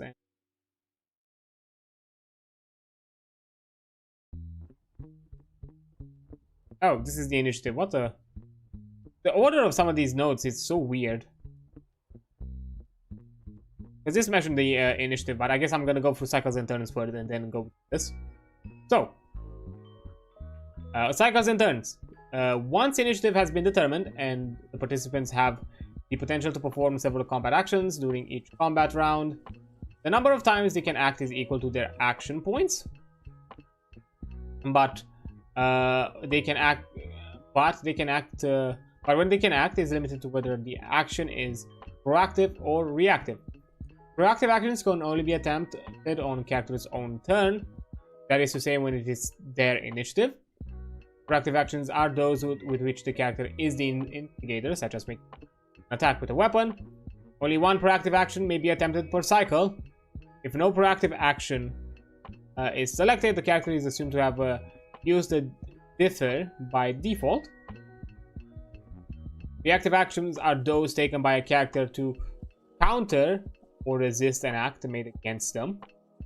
Only one reaction attempt is permitted for each threat. An example would be trying to parry an attack. However, any number of reactions may be made per cycle, provided the character has action points to spend. It still costs you action points. The end of the cycle is reached once every participant has taken their turn. If anyone still has action points remaining, then the cycle begins for those characters with action points available. This continues until all available action points have expended, at which point the round is over and begins. Okay, so now I understand a lot better the whole thing with turns and cycles. Because depending on certain stats, you could have, I forgot exactly what was like the stat calculation. It was mentioned in character creation, but I got it now. Depending on a specific stat range, you get a number of action points based on that stat range. So some characters could start with 3 action points, while in some situations some characters could have like 1 or maybe 2. Usually between 2 and 3 is the expected norm of a created character, and can even be higher. And the higher that stat range gets as you progress with your character, the more actions you have per turn. So I guess to kind of like balance it out and to kind of give time and give moments for every character, instead of having, for example, how like Pathfinder does it with action economy type of a scenario. Instead of you're using all your action points in one turn, you're using you're using them one by one. So kind of everyone has to use one before they can start they can start using their second. So that's kind of like what the cycle refers to. So basically, the cycles are basically like a sub turn within a bigger turn, kind of thing, where everybody has to go through rounds of taking their actions until everyone is out of action points. So that can give opportunity for players with lower action points to still intervene, and not and also it's a bit more balanced. So that way, be it an NPC or even a player character, to kind of dump all they have at once to one NPC. So that way, it kind of adds to that nature of that combat just shifts and change on a beat by beat moment. So you cannot basically have all of your actions within those 5 seconds planned out and executed to a T. Like, you do your first action and then you see how the enemy reacts, and based on that reaction then you follow up with something else, and so on. And that's still a 5-second beat. That, I think it's going more onto that perspective, where combat is not something that you can fully predict in when it comes to what sequence of actions you're going to do. So after each action, you're then basically going to have to, until your turn comes around, you have to reconsider what's going to be your next one. Which also, I think, helps out a lot for those who deal with kind of indecisive moments, because basically you have like multiple points where you can decide what you're gonna do in a turn, because you don't have as many things to consider. Like, you're basically prioritizing. Okay, in this moment you have one action to use. What is the highest priority right now for me to use with this action? It's not necessarily, for example, like in D&D, where you have your action, your bonus action, maybe a reaction as well, and you start to have to like take into consideration every aspect at once. Like, okay, I'm having this action that I combo with this bonus action, or maybe I use this action with this combo, or maybe I use this maybe I use this feature fully that would disable me from utilizing like a bonus action, but it would be also really useful. So you don't have as many things to weigh together when you have to like break them down from one at a time before you can do it again. Breaking down with one action, then everybody else doing their thing, and then coming back to you. So that's nice. And it also offers opportunity for those with lesser actions to kind of, at the very least, react and realize that, oh, if this person has done this much to me with just a single action, that means that this person is a threat to me, because I'm lower in the action economy, so I should probably play it more safely. So now when my action comes around, I'm gonna step back, or when my second action comes around and I see that they are still within the combat, I should probably also like play it safe and stay back.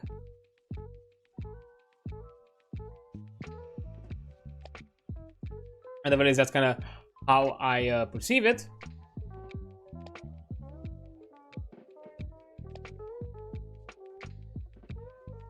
And then, now that we kind of looked into the combat rounds,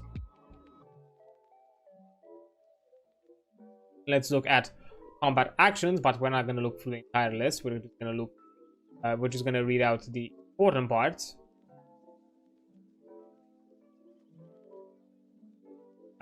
Just the general descriptions. So we have combat actions. Combat actions are those acts which can be performed during battle. Drawing a weapon, casting a spell, or diving clear from an attack are all examples of combat actions. Most are concerned with the elements of combat itself, but some relate to activities outside the fro of spells and weapons. Outside the to and fro, sorry. Weird wording. As previously mentioned, how often a character can act per round is limited by the available action points. These are spent over the course of each combat round to perform various combat actions. Once combatants' action points are expended, they may no longer act for the remainder of that round and must wait until their points reset at the beginning of the next. Unless otherwise specified, any combat actions, save for free actions, cost 1 action point. Thus, combatants need to carefully consider how much and when they use their points. Consider how and when they use their points. They may act as aggressively or defensively as they wish, dynamically reacting to the evolving circumstances of combat.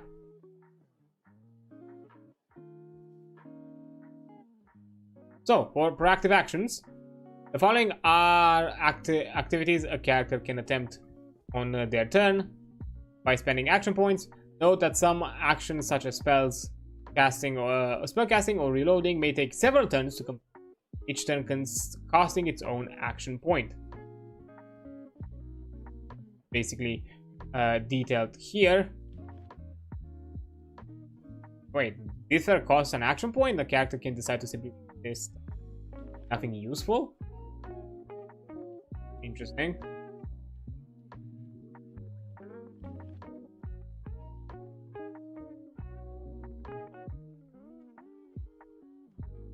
Reactive action is a specific list of reactions which can be used at any time during combat as a response to an imminent threat.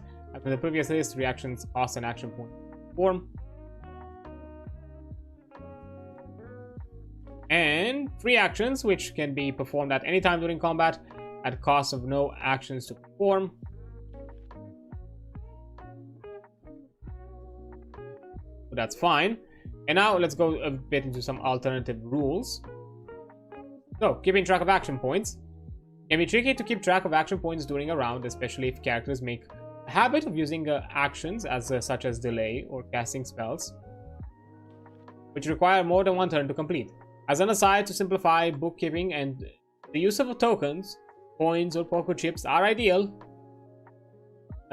is recommended. Give each player a number of tokens equal to their action points. When they act or react, remove one of the tokens, tossing them into a use pile in the center of the table. In the case of the delay action, the token can be moved halfway, indicating a held action can be triggered at a later point. For spellcasting, a separate pile could be formed which keeps track of how many turns has been invested thus far. When each round concludes, the players can reclaim a requisite number of tokens from the discard pile. Of course, other methods can be used, such as using a dice tracker or even tallying action points as on scrap paper. Yeah, just find whatever method you find best in a physical way to kind of keep track of everything if you feel like it's a bit too much to just do it by memory. Yeah, and also there is a saga that we skipped related to action points, which is Anafame's saga. On the plains outside the city of the city Anafame is practicing with short swords and shields against her weapons tutor, Master Mythras.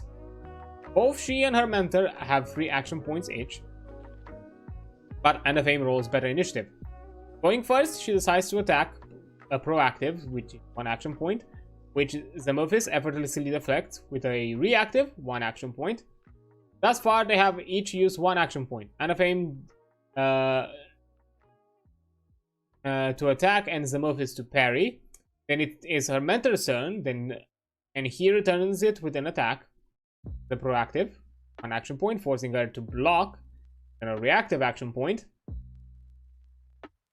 Now they have used both 2 action points. Both have now taken their respective turns, but each still have a combat action remaining, so the Game Master cycles back to the highest initiative, allowing Anafame to attack a second time.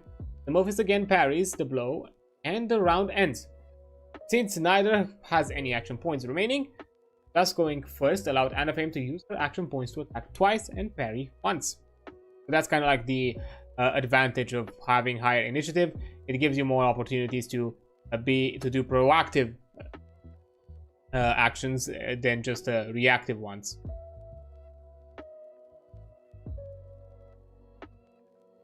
Then as a follow-up saga, backtracking the Sorcerous Trail, Anaphames and Smurfs discover the Raiders' encampment in a small cave filled the canyon far to the west of Mythos. Using the cover of darkness, they creep close enough to see the sorcerer by the name of Kratos, who the herd is serving, about to perform a human sacrifice of a youth-tide spread eagle between frighteningly carved totem poles. The Smurfs orders Anaphame to deal with the black wizard and yells loudly, and bedecked in his bronze hoplite armor, heroically leaps down into the midst of the centaur warriors to cause a distraction. Anaphame runs to engage the sorcerer and initiative is rolled, resulting in Kratos gaining the higher initiative. Spotting her approach, the sorcerer immediately begins to invoking a diabolical spell, on one which the Game Master determines will take 2 turns to cast. He marks off the first of Kratos' action points for the round. Guessing at her immediate doom, Anaphame, on her turn, tries to stab the sorcerer, forcing Kratos, who has no weapons, to evade in a desperate attempt to avoid a blow. Rolls are made and the sorcerer successfully throws himself backwards into the shadows, but is now prone upon the rocky ground. This concludes the cycle, Anaphame having used 1 action point and Kratos 2. The next cycle begins with the sorcerer in apparent difficulty. He has 1 action point and he has the choice of either kicking at the warrior in hope of perhaps tripping her, leaving him at the mercy of Anaphame's sword for the rest of the round, or continuing his half cast of the spell. Facing little chance of mercy, Kratos uses his turn to complete the spell and rolls against his evocation skill. And despite an imposed difficulty grade of formidable, for lying on his back, he succeeds and disappears in a puff of greasy black smoke. Anaphame is left on her turn with nobody to attack, so revises her intentions and starts cutting the youth's bonds. So yeah, it's basically, it gives you like an example of how combat can quickly shift as you go cycle by cycle, and whatever plan you had prior might change by the time the other characters have taken their turn. There is also the mention of delay and interrupt, which is a delay is intended to be a way of allowing the character to conserve all their action points in a round for reactive actions, for example parrying. Interrupt, on the other hand, is intended to permit a preemptive action which could but not necessarily involve combat, such as slamming a door shut, knocking the siege engine off target, waiting for the clear shot, and so on. It is also worded to allow characters to intercept those that try to dodge or pass close by them. Neither delay nor interrupt are intended to be used as a way to gaining an action point advantage over closing opponents. It is not in the spirit of the rules to permit withholding actions until engagement has been initiated. So it's always going to be like a back and forth. So you always have to use something. If not, you're just basically considered that you've wasted an action point. So you have to do something within your turn. You cannot just simply wait. And this is like a drawing based on what was been detailed by the saga, which is nice. So now that I've talked about like general actions that you can do in combat, some particularities when it comes to weapons and reach. Every weapon in Mythras possesses a number of different attributes, from the damage it deals to how many hands are required to wield it. 2 of these ratings, size and reach, are important due to their mechanical effect. Size is used to determine the weapon's ability to impose and parry damage, which is mentioned in the damage reduction, whilst reach can affect whether an opponent lies within range of being struck. Mentioned a bit later in the chapter. Size, I think later. That 106, yeah. Size categories are from small, medium, large, huge, and enormous, while reach are touch, short, medium, long, and very long. Some monsters and weapons further extend these categories beyond the scope of human characters, As illustrated in the creature chapter, both of these ratings are largely abstract in nature, simplified to help speed play. Size is a combination of weapons mass and leverage. And yeah, we get an example of what exactly is within what exactly is within the sizes and what exactly is within reaches. And also keeping track of attack rolls, as will be further explained in the rules. Some special effects and certain types of injuries required an opposed roll for some sort against the attacker's original attack roll. The same thing applies to offensive magics. For this reason, it is a useful habit for players to leave the percentage die lying untouched on the table until the attack and consequences have been fully resolved. In this way, the dice provides a record of what number was actually rolled, thus helping avoid lapse of memory or unnecessary. Okay, that's just a general tracking. Oh, there's also like another mention here. Weapons mass, leverage, and stability. Reach is more measured in length, ability to hold the foe at bay due to how far it extends beyond the hilt of the grip. The equipment chapter can provide default sizes and reach values for common weapons, but the following guidelines are provided for those game master wishing to design their own armaments.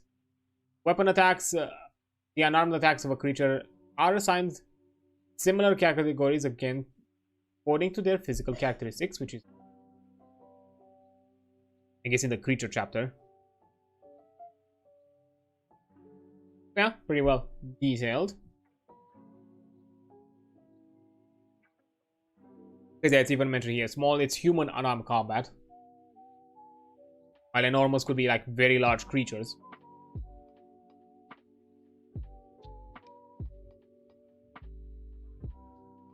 Now that we're talking about a lot of like the particularities of a combat round, how exactly does combat is determined and resolved?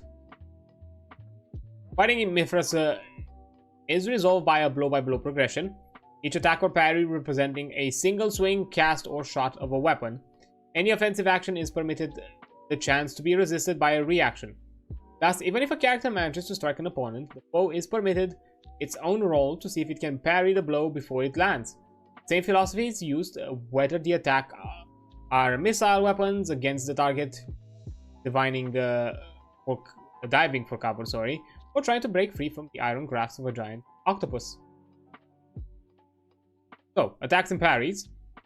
Close combat is handled in the following step-by-step manner. On their turn, the attacker spends an action point rolls against their combat style and note the result. If desired, the defender spends an action points to roll against their combat styles and note the result. The success level of the results are compared as per the differential rolls.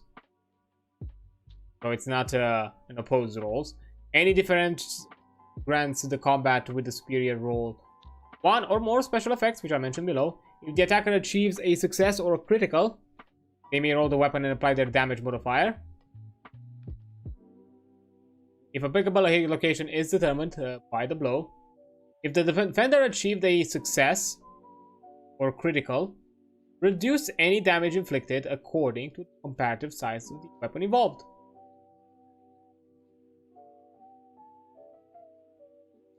It should be noted that any special effects generated by the exchange are independent of whether or not damage is inflicted. It is quite possible for a defender to gain the higher success level, yet still suffer injury. Like, it's more of a how much you're kind of like, you know, pushing back on that injury. And, you know, speaking of that, basically damage reduction. If a defender succeeds in parrying, then they can reduce an attacker's damage, if any according to the comparative size of the weapons used. Parrying an attack with a weapon or shield of equal and greater size deflects all damage. Parrying attacks with a weapon or shield of one size less only deflects half damage. And parrying with a weapon or shield with two or more sizes less fails to deflect any damage. So they have to be of equal of either one size less to at least reduce something, or have to be of equal or greater to reduce completely. For example, parrying a great axe, which is huge, would require a hoplite shield, which is also huge, to block all damage. Parrying it with a pike would halve the damage, and parrying with a short sword, which is medium, would not stop any sort of damage. And I guess it's mentioned here as an example of what exactly can be parried and what is halved, what is not halved,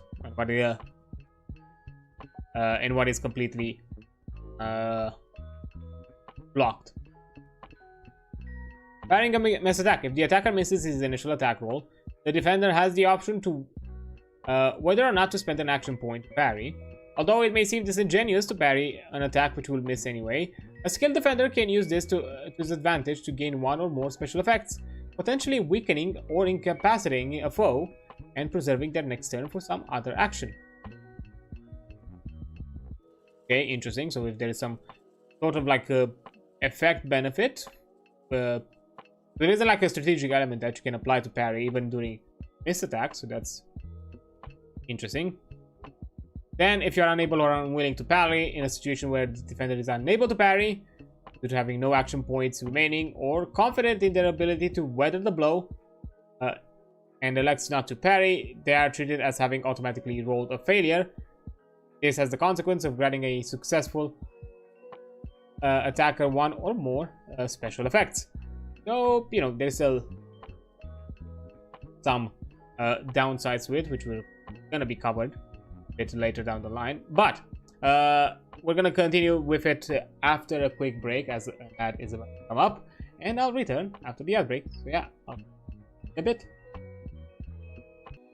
And there we go. Okay, let's continue. Yeah, it's most likely I'm just gonna conclude to the best of my abilities combat today, and that's gonna be it, because I kind of like scrolled a bit down to see how much we still have left, and it's still quite a lot, and it is already a possibility that I'm not gonna be able to cover what's remaining within this hour. So if I have to go within the next hour as well, and then that's definitely where I'm gonna conclude. So now that we've looked at a few aspects of like parrying, general combat attacks, and all that sort of thing, what happens when you fail rolls and fumbles? When you do failed rolls and fumbles, if both combatants fail their rolls, or the defender decides to not take advantage of a missed attack, then the attack parry sequence ends. Okay, retroactive parrying with a skill over 100, allowing a character to parry only those attacks with which will hit, is an essential part of maintaining an unpredictable flow of combat. However, it does start to cause problems when the defender has a combat skill that exceeds 100, since what was originally a successful roll by the attacker may become downgraded to a miss if the penalty provided by the defender's superior skill is retroactively applied. To avoid calculations or casual causality issues, the best way to handle situations is to only permit defenders to impose their over 100% skill penalty if they proactively defend. Declaring parry before the attacker rolls.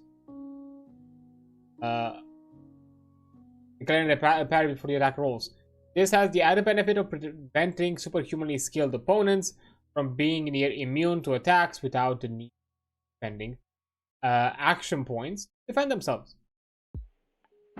For example, despite his best efforts to outmaneuver them, Game Master Demorphis is surrounded by centaur opponents. The grizzled warrior is worthy of his title, possessing, amongst other, a combat style Irish infantry skill of 120. However, he is surrounded and faces tough choices of whether or not to use his remaining 2 action points to defend himself. Since his skill is so high that it would provide a penalty to his attackers, the Game Master asks his player if he wishes to declare his parry in advance, thus reducing the centaur's impending attack by 20%, or withholding the parry until it is seen whether the centaurs hit or miss at their normal skill. So yeah, you basically add an element of kind of like tactics and choice here for the player, so it doesn't become like this kind of like snowballing effect where an overpowered player is basically, yeah, just completely immune. And apparently, because again, how all these are organized, attack parry sequence ends and combat continues. The participant with the next highest initiative. Fumbling a combat style roll has no additional effect other than the chance it provides their opponents to inflict multiple and more dire special effects against them. If a combat fails when their opponent fumbles, then if a combatant fails when their opponent fumbles, then they miss the opportunity to take advantage of the foe's clumsiness. In the rare circumstances of both opponents fumbling, game masters are encouraged to describe some hilarious or amazingly improbable event of occurring, which temporarily takes both out of the fight.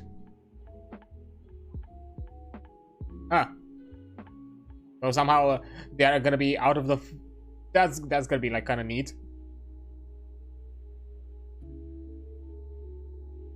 So special effects. Fighting is more than simply injuring or killing an opponent. Combative arts teach many methods of defeating a foe, perhaps rendering them helpless or forcing them into situations where must capitulate without necessarily needing to actually cause them harm. Special effects represent these techniques and control how they occur in play. Whenever an opponent engages in a differential role of their respective skills, combat style or evade, for example, or any resulting difference in successful levels, indicates an opportunity for special effects to occur. This reflects one combatant maneuvering his opponents into a disadvantaged situation, which can be exploited using cunning trick or tactic. The number of special effects received depends on the differences between the levels of successes. Oh, so that's kind of where the importance of amounts of successes goes with, as illustrated on the differential roll. If any special effects are won during the exchange, they must be selected before damage and hit location, if any, are rolled. In case where the recipient is badly wounded, in addition to receiving a special effect, endurance rolls are resolved after the application of the effect. Special effects cover a diverse range of situations, and some are designed specifically for attacks, whilst others are intended for defense, and few are adaptable for either circumstance. Certain special effects can also be limited to particular weapon types or specific dice rolls requiring a critical or fumble result and on their skill checks, for instance. When two or more special effects are gained, combatant may freely mix and match which ones are selected, providing they meet the prerequisite conditions for each.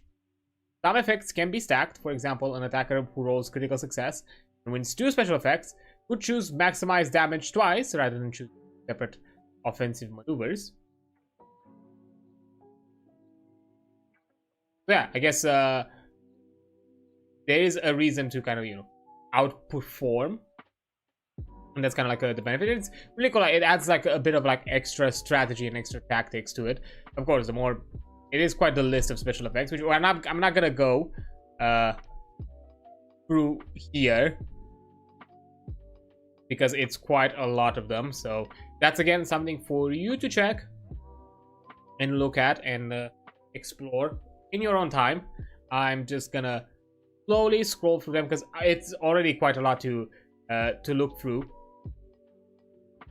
That it's still left with the combat stuff, so I'm not doing it today. But to get like, at the very least like exemplification, Anathema Saga, one of the center's battling masters Zomophis, becomes infuriated at the grizzled warrior's near impenetrable defense. When it finally rolls a critical attack, Zomophis once again parries with his hoplite shield. It would normally be enough to block any damage from the centaur's great club. So rather than attacking the warrior, the enraged beast aims for the shield instead and selects damaged weapon as its effect. The blow from the club inflicts 11 points of damage, which are then applied to the shield. which it overcomes its 6 armor points and reduces it to 6 hit points. The resulting cracking noise alerts the Master Zamorphis, who realizes he will soon be in serious trouble. Meanwhile, Anafame cuts the youth free. As he flees to the entrance of the canyon, one of the centaurs spots the escape and closes in for an attack, waving a dangerous-looking halberd in wide circles above its head. Anafame interposes herself and engages the savage warrior in combat. Rolls are made, resulting in Anafame gaining a normal success, Centaur fumbling. With 2 special effects to select, Anafame decides she doesn't want to be hit by the halberd, so she chooses disarm opponent and force failure. Normally, with this would prove troublesome for the heroine, her short sword suffering significant penalties to knock the larger weapon of the centaur's hands. However, because she also has taken force failure, the centaur automatically fails the opposed roll and his weapon clatters to the ground, leaving them unarmed. Nice. Yeah, I'm guessing force failure is probably one of the effects that applies when somebody fumbles, because that's a good way to guarantee a fail in all scenarios. That's kind of my, yeah, kind of like an example of how to apply a tactic. So sometimes, it's better to, put the creature in a disadvantaged situation than just doing raw numbers. Which I like it. I think it's a twist on the combat. It's not just throwing numbers or just a. It can also be like sacrificing your damage to do something more interesting and more tactful for the long-term aspect of combat, not just the. So, close combat. Close combat is hand-to-hand fighting in its classic sense, when the combatants strikes each other with wielding or natural weapons, although the basic combat rules have been described previously in this section. It further details the number of tactical environmental situations which may affect those in close combat. The following guidelines may offer ways to make close combat more interesting and to help further explain some concepts hinted earlier in this chapter. So, for situational modifiers, provide some common situation modifiers that may be applied when fighting a particular situation or as the result of a special effect. Unless stated otherwise, the modifiers are applied to attacking, parrying, and evading equally. The difficulty grade column suggests a suitable skill penalty for that situation. Whether 2 or more situations are pertinent to the character, use the most severe. They do not stack, they just choose the worst one possible. And modifying skill has been mentioned prior, so there's no need to cover it again. And here are some examples of it. Then you have engagement. The important concept of close combat is that of engagement. The character is considered engaged if they are within melee weapon range of their opponent. This does not necessarily require that both combatants can reach each other, only that one of them can be potentially struck by the other.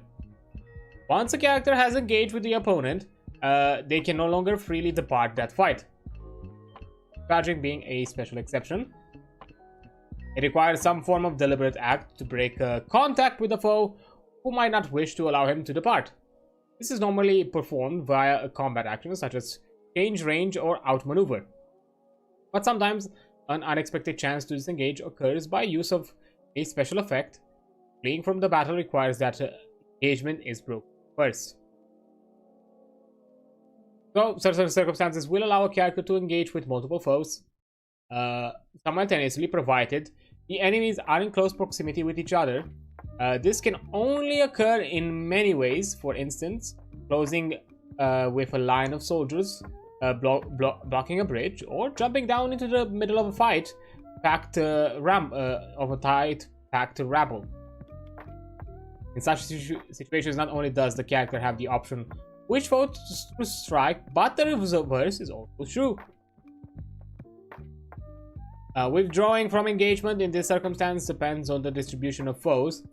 Obviously, retreating from the middle of a pack will be near impossible, whilst withdrawing from an organized formation might be automatic, providing the enemy doesn't wish to break ranks. Yeah, it's again one of those elements of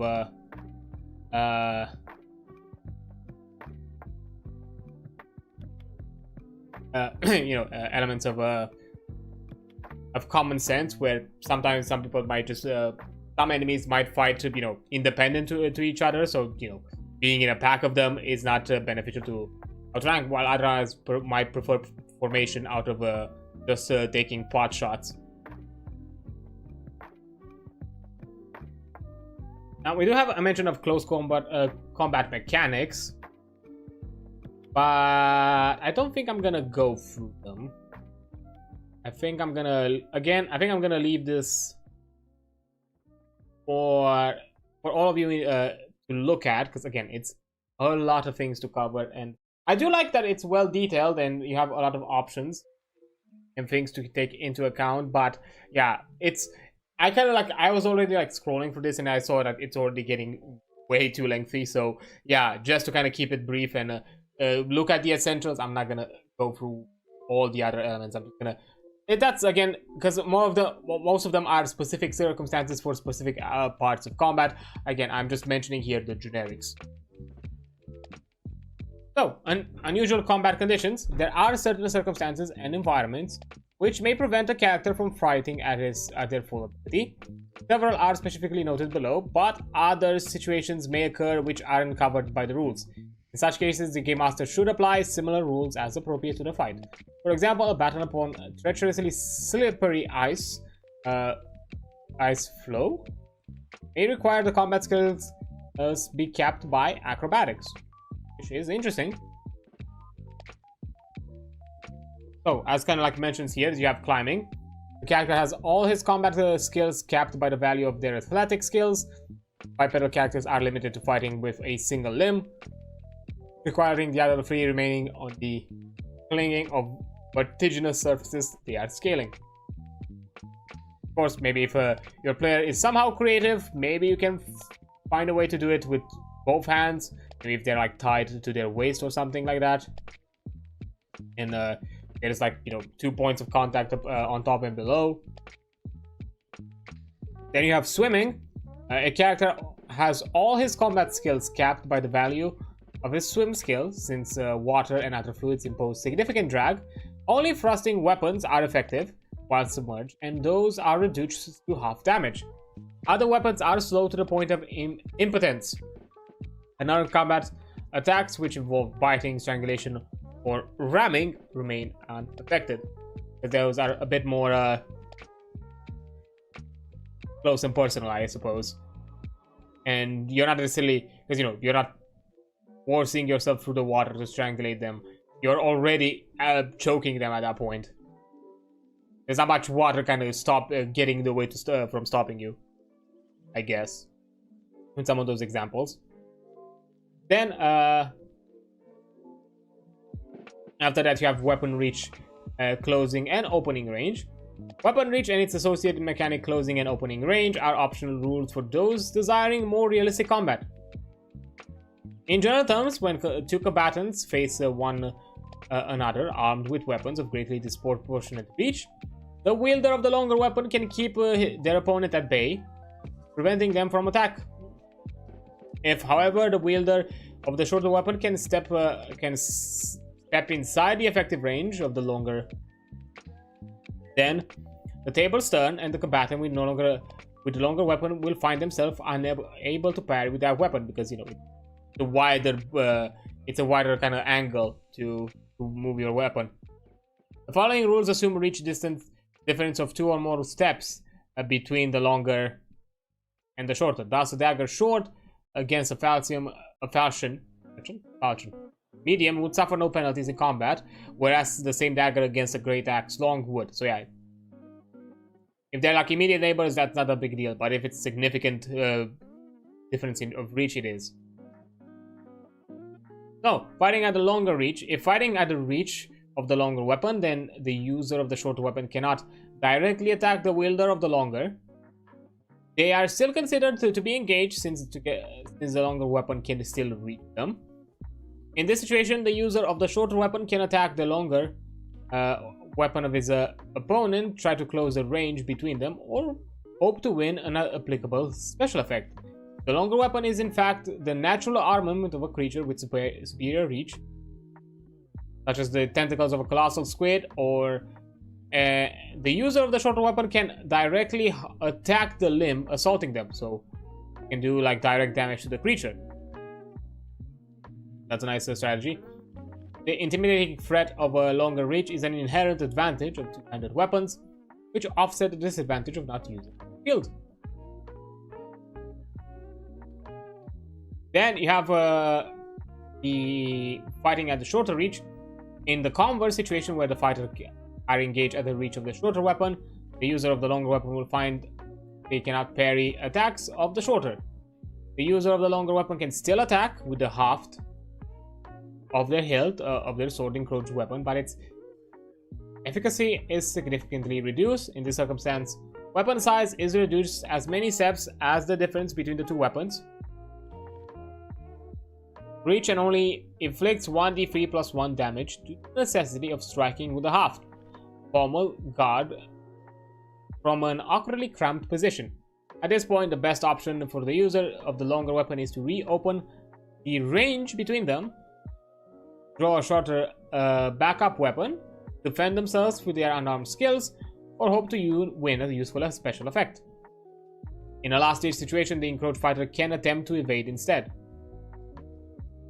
So they have some options, but still limited.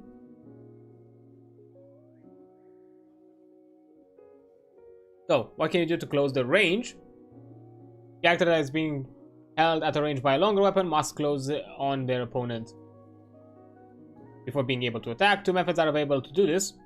You have a close range special effect, automatically closes, but cannot be used unless the character has generated an opportunity for a special effect, or change range combat action, costs an action point, and its use on the character's turn. In the latter case, the change range the character's opponent has two options described below. In both cases, if the opponent has no action points left or chooses not to spend any action points, then the attempt to close its automatic successful. So when you change the range in the second option as a combat action, the combatants match evade skills in an opposed test. If the character initiating the change range action wins, then they can close the range to a desired distance. If the opponent wins the existing range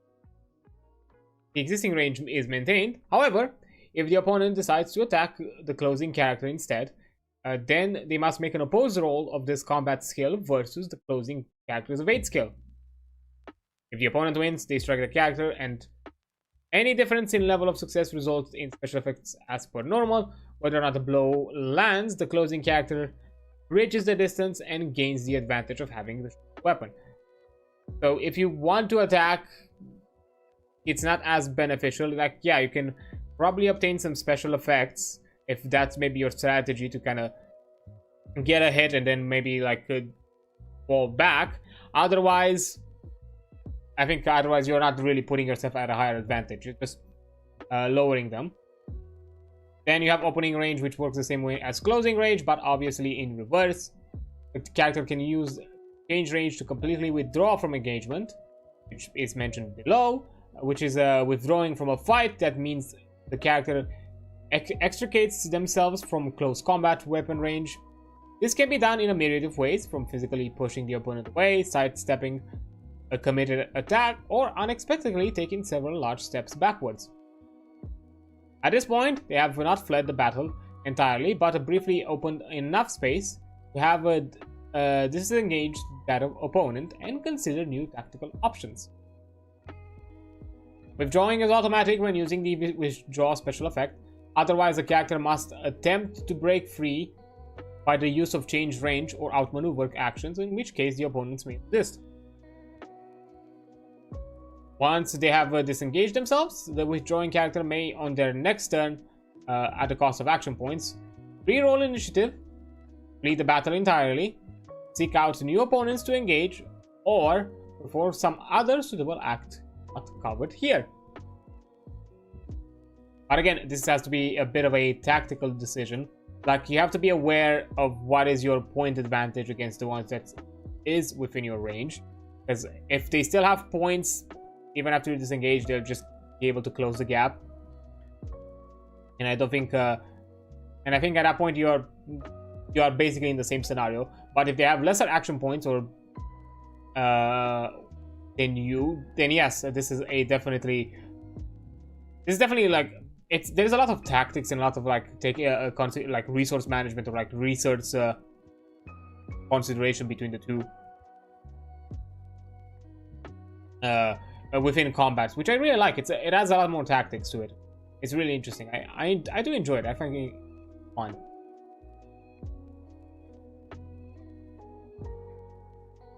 Yeah.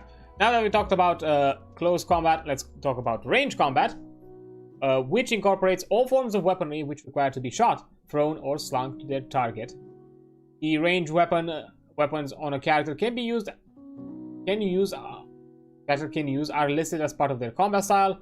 Anything from throwing stones to firing a huge trebuchet. Range attacks are resolved in an identical way to close combat. However, range weapons can normally be parried by shields only. Those without must rely on natural cover or use evade to dive out of the line of fire. Thus, against lightly armored foes, range weapons can be formidable deterrents. Yeah, you don't want to fight against a sniper. Nuh-uh. Each range weapon has a number of specific attributes which determine the effectiveness of itself. The ones which have a key bearing on combat are as follow. Force, which is the range weapon equivalent of size. It measures the penetrative power of that weapon, or its ammunition to determine whether the blow overcomes or parry. The damage modifier. This attribute shows whether or not the damage modifier of the attacker can be used to boost the range weapon's damage roll. In general, only bows thrown weapons allow the user to apply their damage bonus. Range.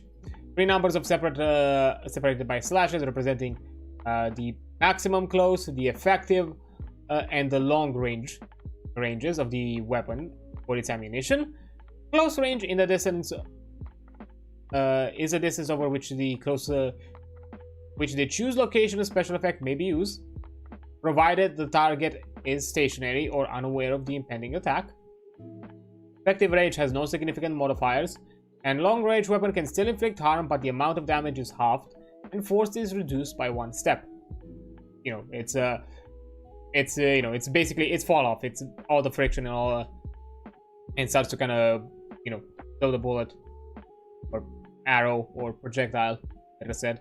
And reload. The time takes to reload a weapon which fires ammunition. Yeah, general modifiers, attributes. Now, as situation modifiers, as the table below provides some situational modifiers specific to ranged weapons. Whether 2 or more situations are persistent, the character will use the most severe. So, as before, from the looks of it, has elements of environment, wind, the target's mobility, current state of mobility, okay, and general perceptiveness of the one who's shooting. Then, consideration for range combat. Whilst range combat appears to be extraordinarily potent, it does suffer a number of restrictions, have special rules covering the use. Specific notes concerning range attacks are as follow. First, aiming. By spending additional time aiming a ranged weapon, a character can potentially increase their chance to hit. Aiming requires an entire combat round steadying the weapon and waiting for the best opportunity to release.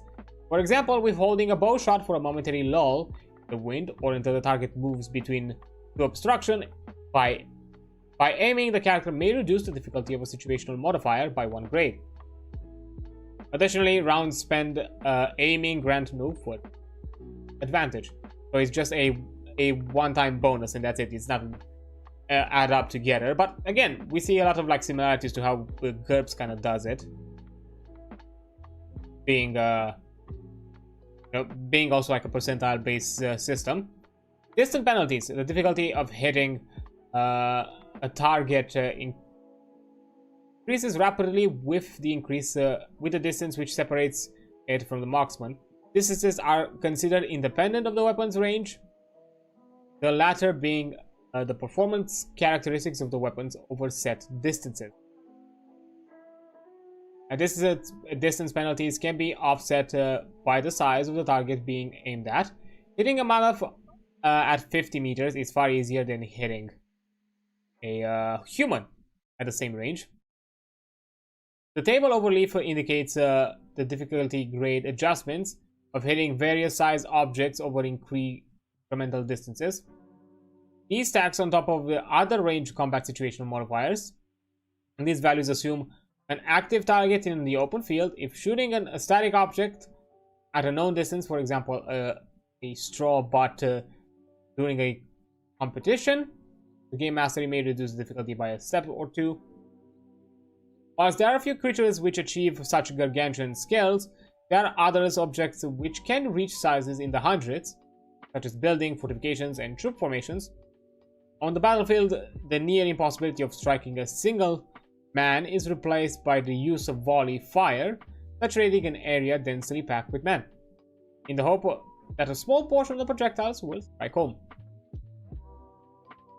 For characters with a more destructive bent, statistics for siege engines are included in economics and equipment chapters. Interesting.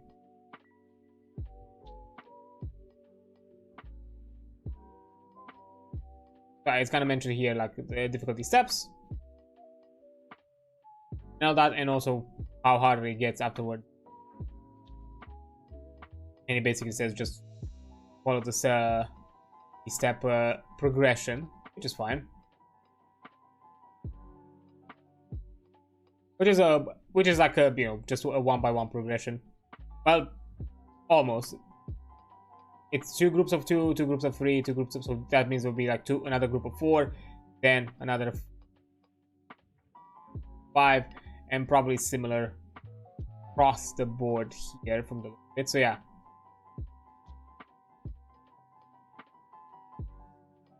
At that point, now that I look at it, oh, because in between these it could be a bit different. That's why they do this kind of like varied ranges, so that's fine. Fair enough. Now, if you're fighting into a crowd, fighting into the swirling ebb and flow of a melee can be risky business, even for the most proficient marksman. The unpredictable movement of crowds and engaged opponents can easily result in an ally straying into the line of fire during the time it takes for a ranged weapon to travel the intervening distance to its intended target. Thus, there is always a risk of accidentally striking someone other than the original target being aimed at. When firing at a specific target at the edge of a crowd or melee, the attack suffers a difficulty grade of at least hard. If trying to fire through a group to hit a target in its miss or on the other side, the penalty should raise to formidable. The result of the dice roll is very important. A marksman who passes their attack roll despite the difficulty penalty has aimed true and will hit their intended target. If, however, the marksman fails the roll, but would have succeeded if not the firing into the crowd, then an adjacent victim is struck instead. If more than one target is in the line of fire, the game master should determine the victim randomly. No matter who eventually becomes the target, intended or not, if they are aware of the impending attack, they are free to evade or parry as normal. Any special effects won as part of the attack only apply to the original target, not any accidental struck bystander. So that's good. At the very least, you don't have... There is a level of forgiveness here, but this one definitely... range attacks are way brutal to manage. It kind of goes to show that rangers benefit a lot more from... or any sort of like long-range marksman benefits more from...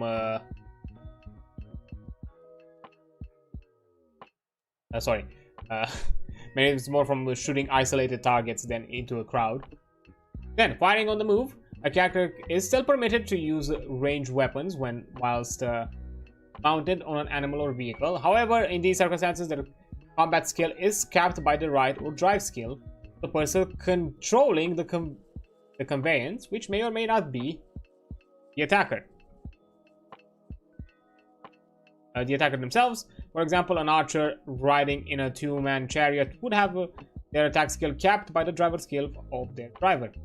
Range attacks cannot usually be performed if the attacker themselves is moving at a gait faster than walk, since their aim is constantly thrown off by the physical. One exception to this are warriors trained in the combat style specializing in skirmishing.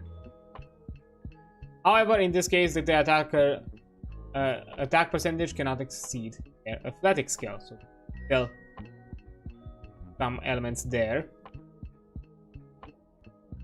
Then you have a dimension of realistic range penalties. Trying to hit a man-sized target with a human-powered missile weapon is actually much harder than most people expect. A shot must take into consideration physical factors such as crosswinds, variance between weight, flexibility, and air resistance of ostensibly identical ammunition, and necessity to arch a shot or throw. Even humidity and heat can significantly affect the weapons, such as bows. Further complicating the matter are the difficulty of judging ranges accurately, and the diminishes in the perceived size of a target as the range increases. And this is assuming a stationary object. Complexity is further increased when attacking a moving target because of the time it takes for the weapon to reach its destination. Even so, if the target starts to move erratically, taking all these factors into account, it soon becomes evident that there is a huge difference between how ranged weapons are portrayed in fantasy realities of the real world. In actual fact, most bows and spears hunters rely primarily on stealth to get very close and are rarely able to hit large prey in the wild at large ranges over a few tens of meters. Fortunately, Mythras is on the side of heroic, so it gives you at the very least some options to benefit in that way. Then, after I'm doing shoot, so what happens when you hit someone, which is most likely impaling them, as it's a projectile penetrating like projectile weapon. Range weapons projectiles which result in an impale, such as an arrow or thrown javelin, clearly cannot be yanked free of the wound on the next turn by the marksman who threw or fired the weapon. However, nothing stops the character in close combat with the transfixed victim from subsequently attempting to grab the impaling weapon to tear it free. Note that the size of an impaled weapon is different from the force it struck. The range impaling weapons have a special column denoting their actual size when considering the hindrances caused by the impale effect. Yikes. And finally, loading a ranged weapon. Before a ranged weapon can be used again, it must either be readied or loaded. This can often take significant time, slowing down a ranged combatant's rate of fire. Throwing weapons, for example, like javelins, necessitate the weapon to be drawn or plucked up in preparation. This is normally only requires one turn to complete, as per the ready weapon action, providing it's within reach. If a second throwing weapon is held in preparation in the offhand, the caster can swap it over to his thrown hand as a free action. Nice. Projectile weapons such as slings or bows must be loaded. The number of turns it takes to load the range is listed in its load column. The character can reduce the time spent loading by readying by the use of rapid reload special effect. Yeah, a lot of benefits. So yeah, it definitely again plays heavy into the concept of strategy and figuring out how exactly you are engaging within combat. Kind of quickly going. Okay, we don't have much left, just 3 more pages. Less than 3 more, 2 and a quarter actually. So yeah, we can push through and finish this right now. So now that we've handled how you do range attacks, how you do melee attacks, what happens once you hit? Because you can pick where you hit to some extent. Most successful, which is hit locations, which most successful weapon attacks land on a specific hit location. This can be determined randomly or in some circumstances be selected by the special effects, such as choose location.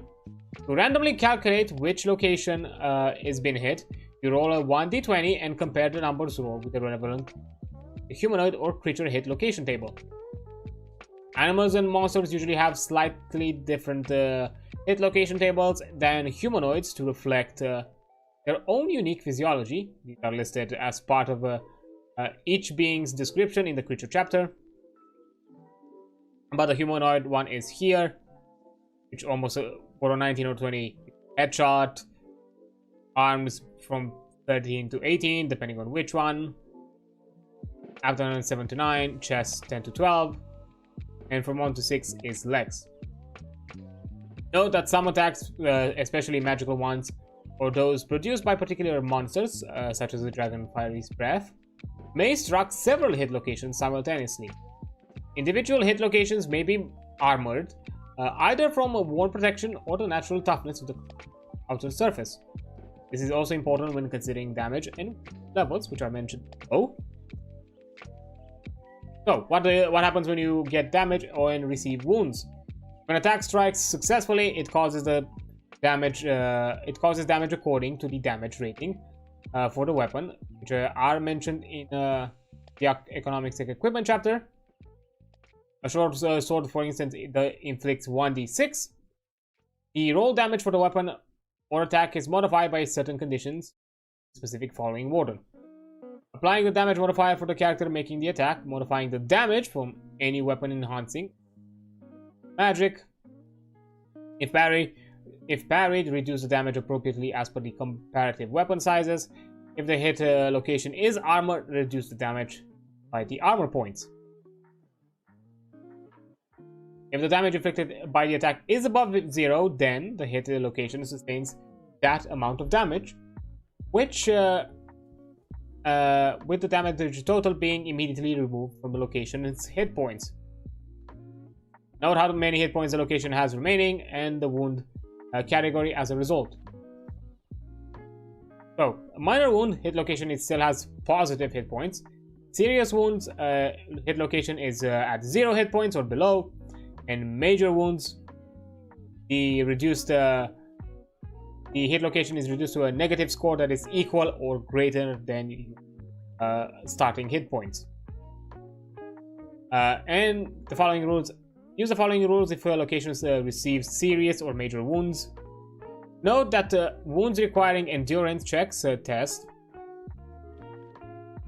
them in an opposed roll against the value of the original attack roll. This reflects the ability of highly skilled warriors to make more deadly strikes. Endurance rolls are not repeated unless the location is again. And wounding opponents with an endurance of over 100%. When serious or major wounds are inflicted on an opponent that possesses an endurance over 100, the opposed test should take into account the penalty applied by the higher skill in the contest. In that case, where endurance is the higher skill, it is recommended that the penalty is imposed retroactively to the attacker's skill, potentially downgrading the success level to the original attack roll. This does not mean that the attacker misses their original hit, merely that the deadliness of the wound is reduced and it becomes easier for the victim to win the opposed test. So it's only to determine the endurance, not to determine how much damage it has been caused. So, what do these wounds now mean? For a minor wound, these are cuts, scratches, bruises, and sprains. They hurt, they may bleed, but are not significant enough to slow or hamper the victim. A serious wound is the location is reduced to 0 hit points or below. The victim receives it. The location is permanently scarred, and the victim cannot attack or start to cast spells, but can still parry or evade for the next 1d3 turns due to being stunned or distracted by the pain of the wounds. A character suffering serious wound to a limb must immediately make an opposed test of their endurance versus the successful attack roll of the enemy. Failure results in the limb being rendered useless. The location is restored to positive hit points. If if it's a leg, the victim drops prone. If It's armed, they drop whatever they are holding unless the object is strapped on. Apply common sense as applicable. As applicable. Let me, my languages. A character suffering a serious wound to the abdomen, chest, or head must immediately make an opposed test of their endurance versus the successful attack rolls of a enemy. Failure results in unconsciousness for a number of minutes equal to the amount of damage sustained in the attack, causing the serious wounds. First aid or healings can be used to help an unconscious victim regain consciousness, but they will not be able to rejoin any combat until they have received further healing to the serious wounded location. At the Game Master's discretion, even if the character remains functional, all attacks requiring use of that body location will suffer an ongoing penalty of 1 difficulty grade until the injury is reduced to minor.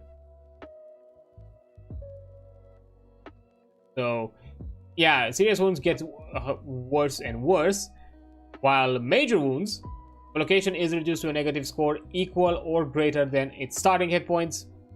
The character receives a major wound and is immediately incapacitated and unable to continue fighting. A limb is considered to be severed, transfixed, or shattered, or ripped off by a major wound. So, amputation. Nice. Not really, but characters drops prone, physically incapacitated, and must immediately make an opposed test of endurance versus the successful attack roll. Failure results in unconsciousness from the agony. If a severed, punctured, or ripped off location is not treated within a number of minutes equal to 5 times their healing rate, the character dies from blood loss and shock. Major wounds are a way to determine fatality. The victim of a major wound on the abdomen, chest, or head drops unconscious, totally incapacitated, and must immediately make an opposed endurance versus the attack. Failure results in an instant and gratuitous death. Decapitated, chopped in half, impaled through the heart, torn apart, and so on. If they survive, the location is now treated and is not treated within a number of combat rounds equal to twice their healing rate. They die from blood loss and shock. Since most major wounds require some form of surgery or magic to heal, the sufferer will be very unlikely to recover from a major wound in the time they can rejoin combat. Depending on the available treatment, the wounded location will be potentially maimed, which is going to be mentioned in an earlier chapter of healing and injury, which we're probably going to cover another time.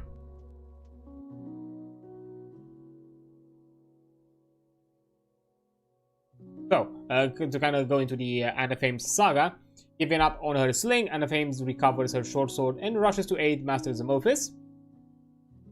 But despite cutting down 2 of the formidable centaurs, is becoming rapidly exhausted. Just as she arrives, the big centaur smashes through the last of her mentor's shield, and with its return blow catches Zemophis full in the head. Despite the protection of his helmet, the aging warrior is knocked down out of the fight with a major wound. Anaphame screams with fury and leaps astride the centaur's back, taking it completely by surprise. On the next turn, she stabs with her short sword. The gods are with her, and she rolls a success. Since the centaur was unable to defend with his club, she gains 2 special effects, chooses maximize damage and impale, driving her blade deep into its back. Although this might have finished off a human, the centaur is somewhat tougher. On its own turn, it rears, throwing her off. Anaphame fails her athletic rolls and lands prone, unarmed and helpless before the enraged creature. As it raises its great club to finish her off, the forgotten Master Zemophis spends a luck point performing a heroic last action, and while it is long enough to cast their knife at the centaur, it flies through, striking the beast in the chest, where the tip of Anaphame's short sword emerges.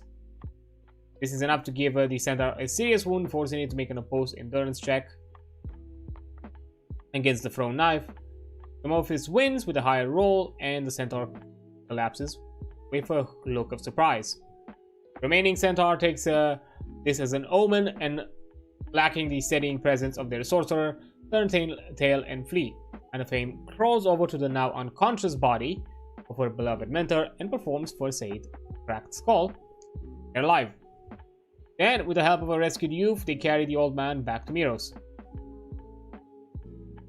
Yeah, as kind of like mentioned here, heroic class actions. In special cases where the character receives a major wound, the game master might allow a heroic class action, such as spitting out one last spell, attempting to cut down their slayer, crawling away to hide, or trying to tourniquet their own wound. They must have working limbs applicable to the actions, and burn a luck point. Get a single opportunity to attempt their actions, and then immediately collapse into unconsciousness and probable death, depending on the scenario. And now to kind of finalize and to kind of quickly conclude all of this, we also have optional rules, the rabble and underlings. Only use these optional rules when the characters are facing ravening hordes of inconsequentials and expendable adversaries. Competent NPCs and major villains should be treated differently.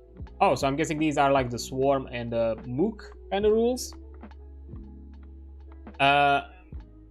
Mainstay of some fantasy literature, or like cannon fodder kind of enemies. Mainstay of some fantasies literature is the scene of heroes sighting down hordes of faceless opponents, be they enemy soldiers, fanatical cultists, or even ravening demi-human. To portray such battles in Mythras can not only be time-consuming enterprises, but are also difficult to pull off satisfactorily, considering the ever-persistent risk of becoming outnumbered or rolling a fumble at the wrong time. Luck points can only help so far. A better way of modeling these types of encounters is to provide weaker foes or simplify the bookkeeping required to keep track of injuries.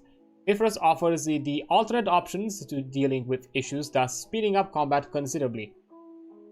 So, Rabble. Rabble are foes who intimidate by their numbers, but in actual fact have little prowess or willingness to remain in combat once blood is shed.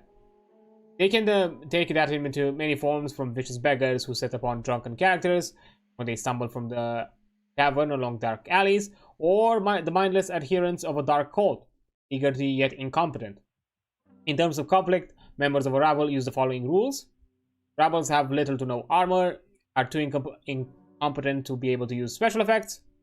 They have hit points equal to 1/5, rounded up, of their con size of an average member of that race. Once they receive any damage, they cease fighting. If the damage is less than their hit points, they flee cursing or yelling in fear.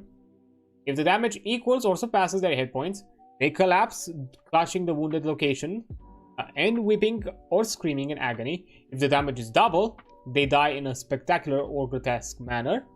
And once 1/3 of their number are dead or wounded, the rest are break and take flight.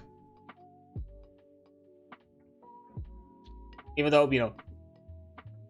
they just, eat away even after receiving 1 damage. And the second option is underlings, which are competent foes usually sent en masse to harass adventurers, sluggish bodyguards, irregular troops in the opening stages of battle, for example. Despite not being tracked as full characters, underlings can prove deadly if they catch their targets unprepared. Similar to Rabble, underlings have the following guidelines. Wearing moderate amount of armor, underlings are freely able to use special effects. They have hit points equal to 1/5 of their con size of the average member of their race. Once they receive 2 injuries, they cease fighting and, if possible, withdraw, cursing or yelling. If the damage equals or surpasses their hit points, they automatically fail the endurance roll, suffering the effects of a serious wound in the look struck. If the damage is double their hit points, they die in a gruesome, violent manner. Once half their numbers are dead or wounded, the rest of the underlings withdraw from the fight. Yeah, you also have some ways of doing some quick moments of combat and all that, which is fun, which is entertaining. Because it's nice to have elements of power fantasy whenever you can. It adds it adds to you know, to the spectacle and to the fact that, hey, you're also powerful adventurers and heroes that, you know, deal with bigger threats than just the common man, common individual. Yeah, that's a lot of fun. And honestly, I do like the combat system. I think it's very in depth. I appreciate the skill set, the skill side, the skill part of Mythras, because it's simple, it's easy to understand, and I like how a lot of it also overlaps into the combat as well. It's making features and mechanics that kind of interplay in most aspects of play is, well, it's really important, because that makes it easier to understand and easier to structure the system if you're following the same principles. And you know, skills over as a whole are easy to understand, and once you understand the skills, a lot of elements of you know, contesting within combat, it's also easy, a lot easier to grasp afterwards. And one of the things that I liked about the combat system that I've seen, from what we've read today, is it has a decent amount of depth. It has a lot of strategy, a lot of way to kind of like tactically think of what is it worth to, you know, actually just do raw damage, benefit from special effects, or even just you know, preserving your resources for maybe some incoming powerful attack or foe. So you're not just thinking on numbers, you're also thinking on, you know, scenarios, positioning, and also it does a really, I think it the concept of using one action, everybody has to use one action point before they can get back to using their rest, before being able to use their next one, is also a really good way to emphasize and emulate that aspect of combat being you know, unpredictable, and that it kind of shifts and evolves as time passes, even within that time frame of 5 seconds where just one turn happens. In 2 seconds, somebody else your opponent might have done a move that you were not expecting, you're not predicting, and all of a sudden now you have to rethink what is your next course of action, and so on. So I think it emulates that a lot. It has a lot of depth, quite a lot of options and variety, and you know, as I said, it turns combat more into a tactical encounter, and kind of more into a dance, not just you roll some numbers and see what happens. And it's definitely deadly, considering that it doesn't necessarily have hit points in the traditional sense. It's more of a, oh yeah, if one part of your body is severely struck, you could die from the loss of that body part. But because you are so intersegmented, it also kind of increases the chances of not, depending, it, you know, it also has this kind of element of luck and chaos to combat, which is kind of, I guess, its own also element of realism, where, you know, in some scenarios maybe you're gonna come out of the fight with just some scratches, because out of pure chance all of the body hit rolls have been across all over your body, or in some cases the next incoming fight could be immediately deadly, just because the circumstances of the dice rolls have determined that all the attacks have went to your leg, and now you've lost your leg. And if it's not treated, well, I guess that is the conclusion of your character on that day. So yeah, it is it's an interesting combination of both the unpredictable and chaotic nature of combat, where sometimes just from a really set of impressive strikes and you are on a misfortune, someone can be lost to just, you know, a ton of like tactical play and a close careful decision making. So I love that it's an interesting balance. I'm curious to see how it feels in actual play, then not just because right now all that I'm thinking is purely me theorizing and thinking on it, as I've read through the rules. But I would really find it interesting how that kind of plays out into the actual combat. I think like a lot of it gonna be interesting. But who knows? Maybe someday, maybe at some point, we'll have an opportunity to check out this game or give it a try. At some point, we'll see how all of that kind of goes. But yeah, I think that's gonna be it for me for today when it comes to like all of this. I was able to like at the very least cover what I was planning, because my intention was to cover combat and skills. That was kind of it. I was not really I also said magic just in case the other 2 chapters were short, but as we've just seen, the combat chapter in its own has been was quite extensive, and I have a suspicion that magic might also have a bit more to it, and I don't think I'm gonna be able to cover it, because I would have been okay extending it, like, let's say another hour, but I don't think I'm gonna be able to cover it within an hour, so I'll leave that for next time. Probably equipment and magic is gonna be the next thing we're gonna look at, or magic and game systems, and we can leave the game mastery and maybe the equipment side for the end of it. So we might still have like 2 streams left for it, but we'll have to see exactly how those streams are gonna happen, because there is a possibility next week, because of craziness and all that kind of shenanigans, I might not be able to cover on other things aside from I might not be able to do a ttrpg stream, because I think we might because of like this game awards, it's gonna be pretty lengthy. I'm gonna do like another collab thing on Saturday, so you know, not even Void Train, it's just gonna be that, probably that collab thing, maybe a pre-stream before it, and after that, and you know, at the start of the week, I'm probably gonna keep my usual. I'll think about it. Maybe I'm gonna take a break from Final Fantasy, and just do something else instead. That's gonna be the shtick. We'll see. But anyhow, that's gonna be it for today. But as per usual,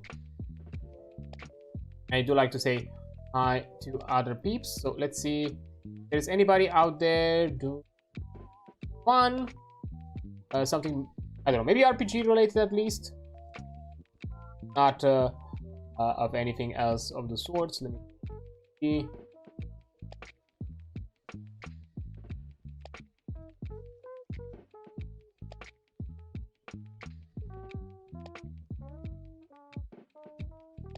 Well, I see somebody doing something neat, so I think I'm gonna do this.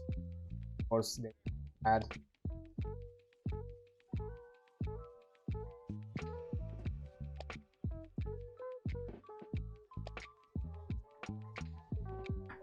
That's fine. So let me do this first on. Oh, and then the other one. Not sure for how long they're gonna be around, but probably enough time. So, gray channel, filter, and boom. So we're gonna say hi to Speed Demon. They're currently having a streamathon, from the looks of it, which sounds like a lot of fun. So why not show support to other fellow peeps? Currently playing. I think it's Battlefield 6. It's definitely Battlefield. I recognize Battlefield from the UI alone, and I'm suspecting it's got to be Battlefield 6 because that's the newest shiny shooter game within the Battlefield franchise. So, and that's my suspicion because it's still within the special events category. So I'm just purely guessing. But yeah, that's gonna be it for today.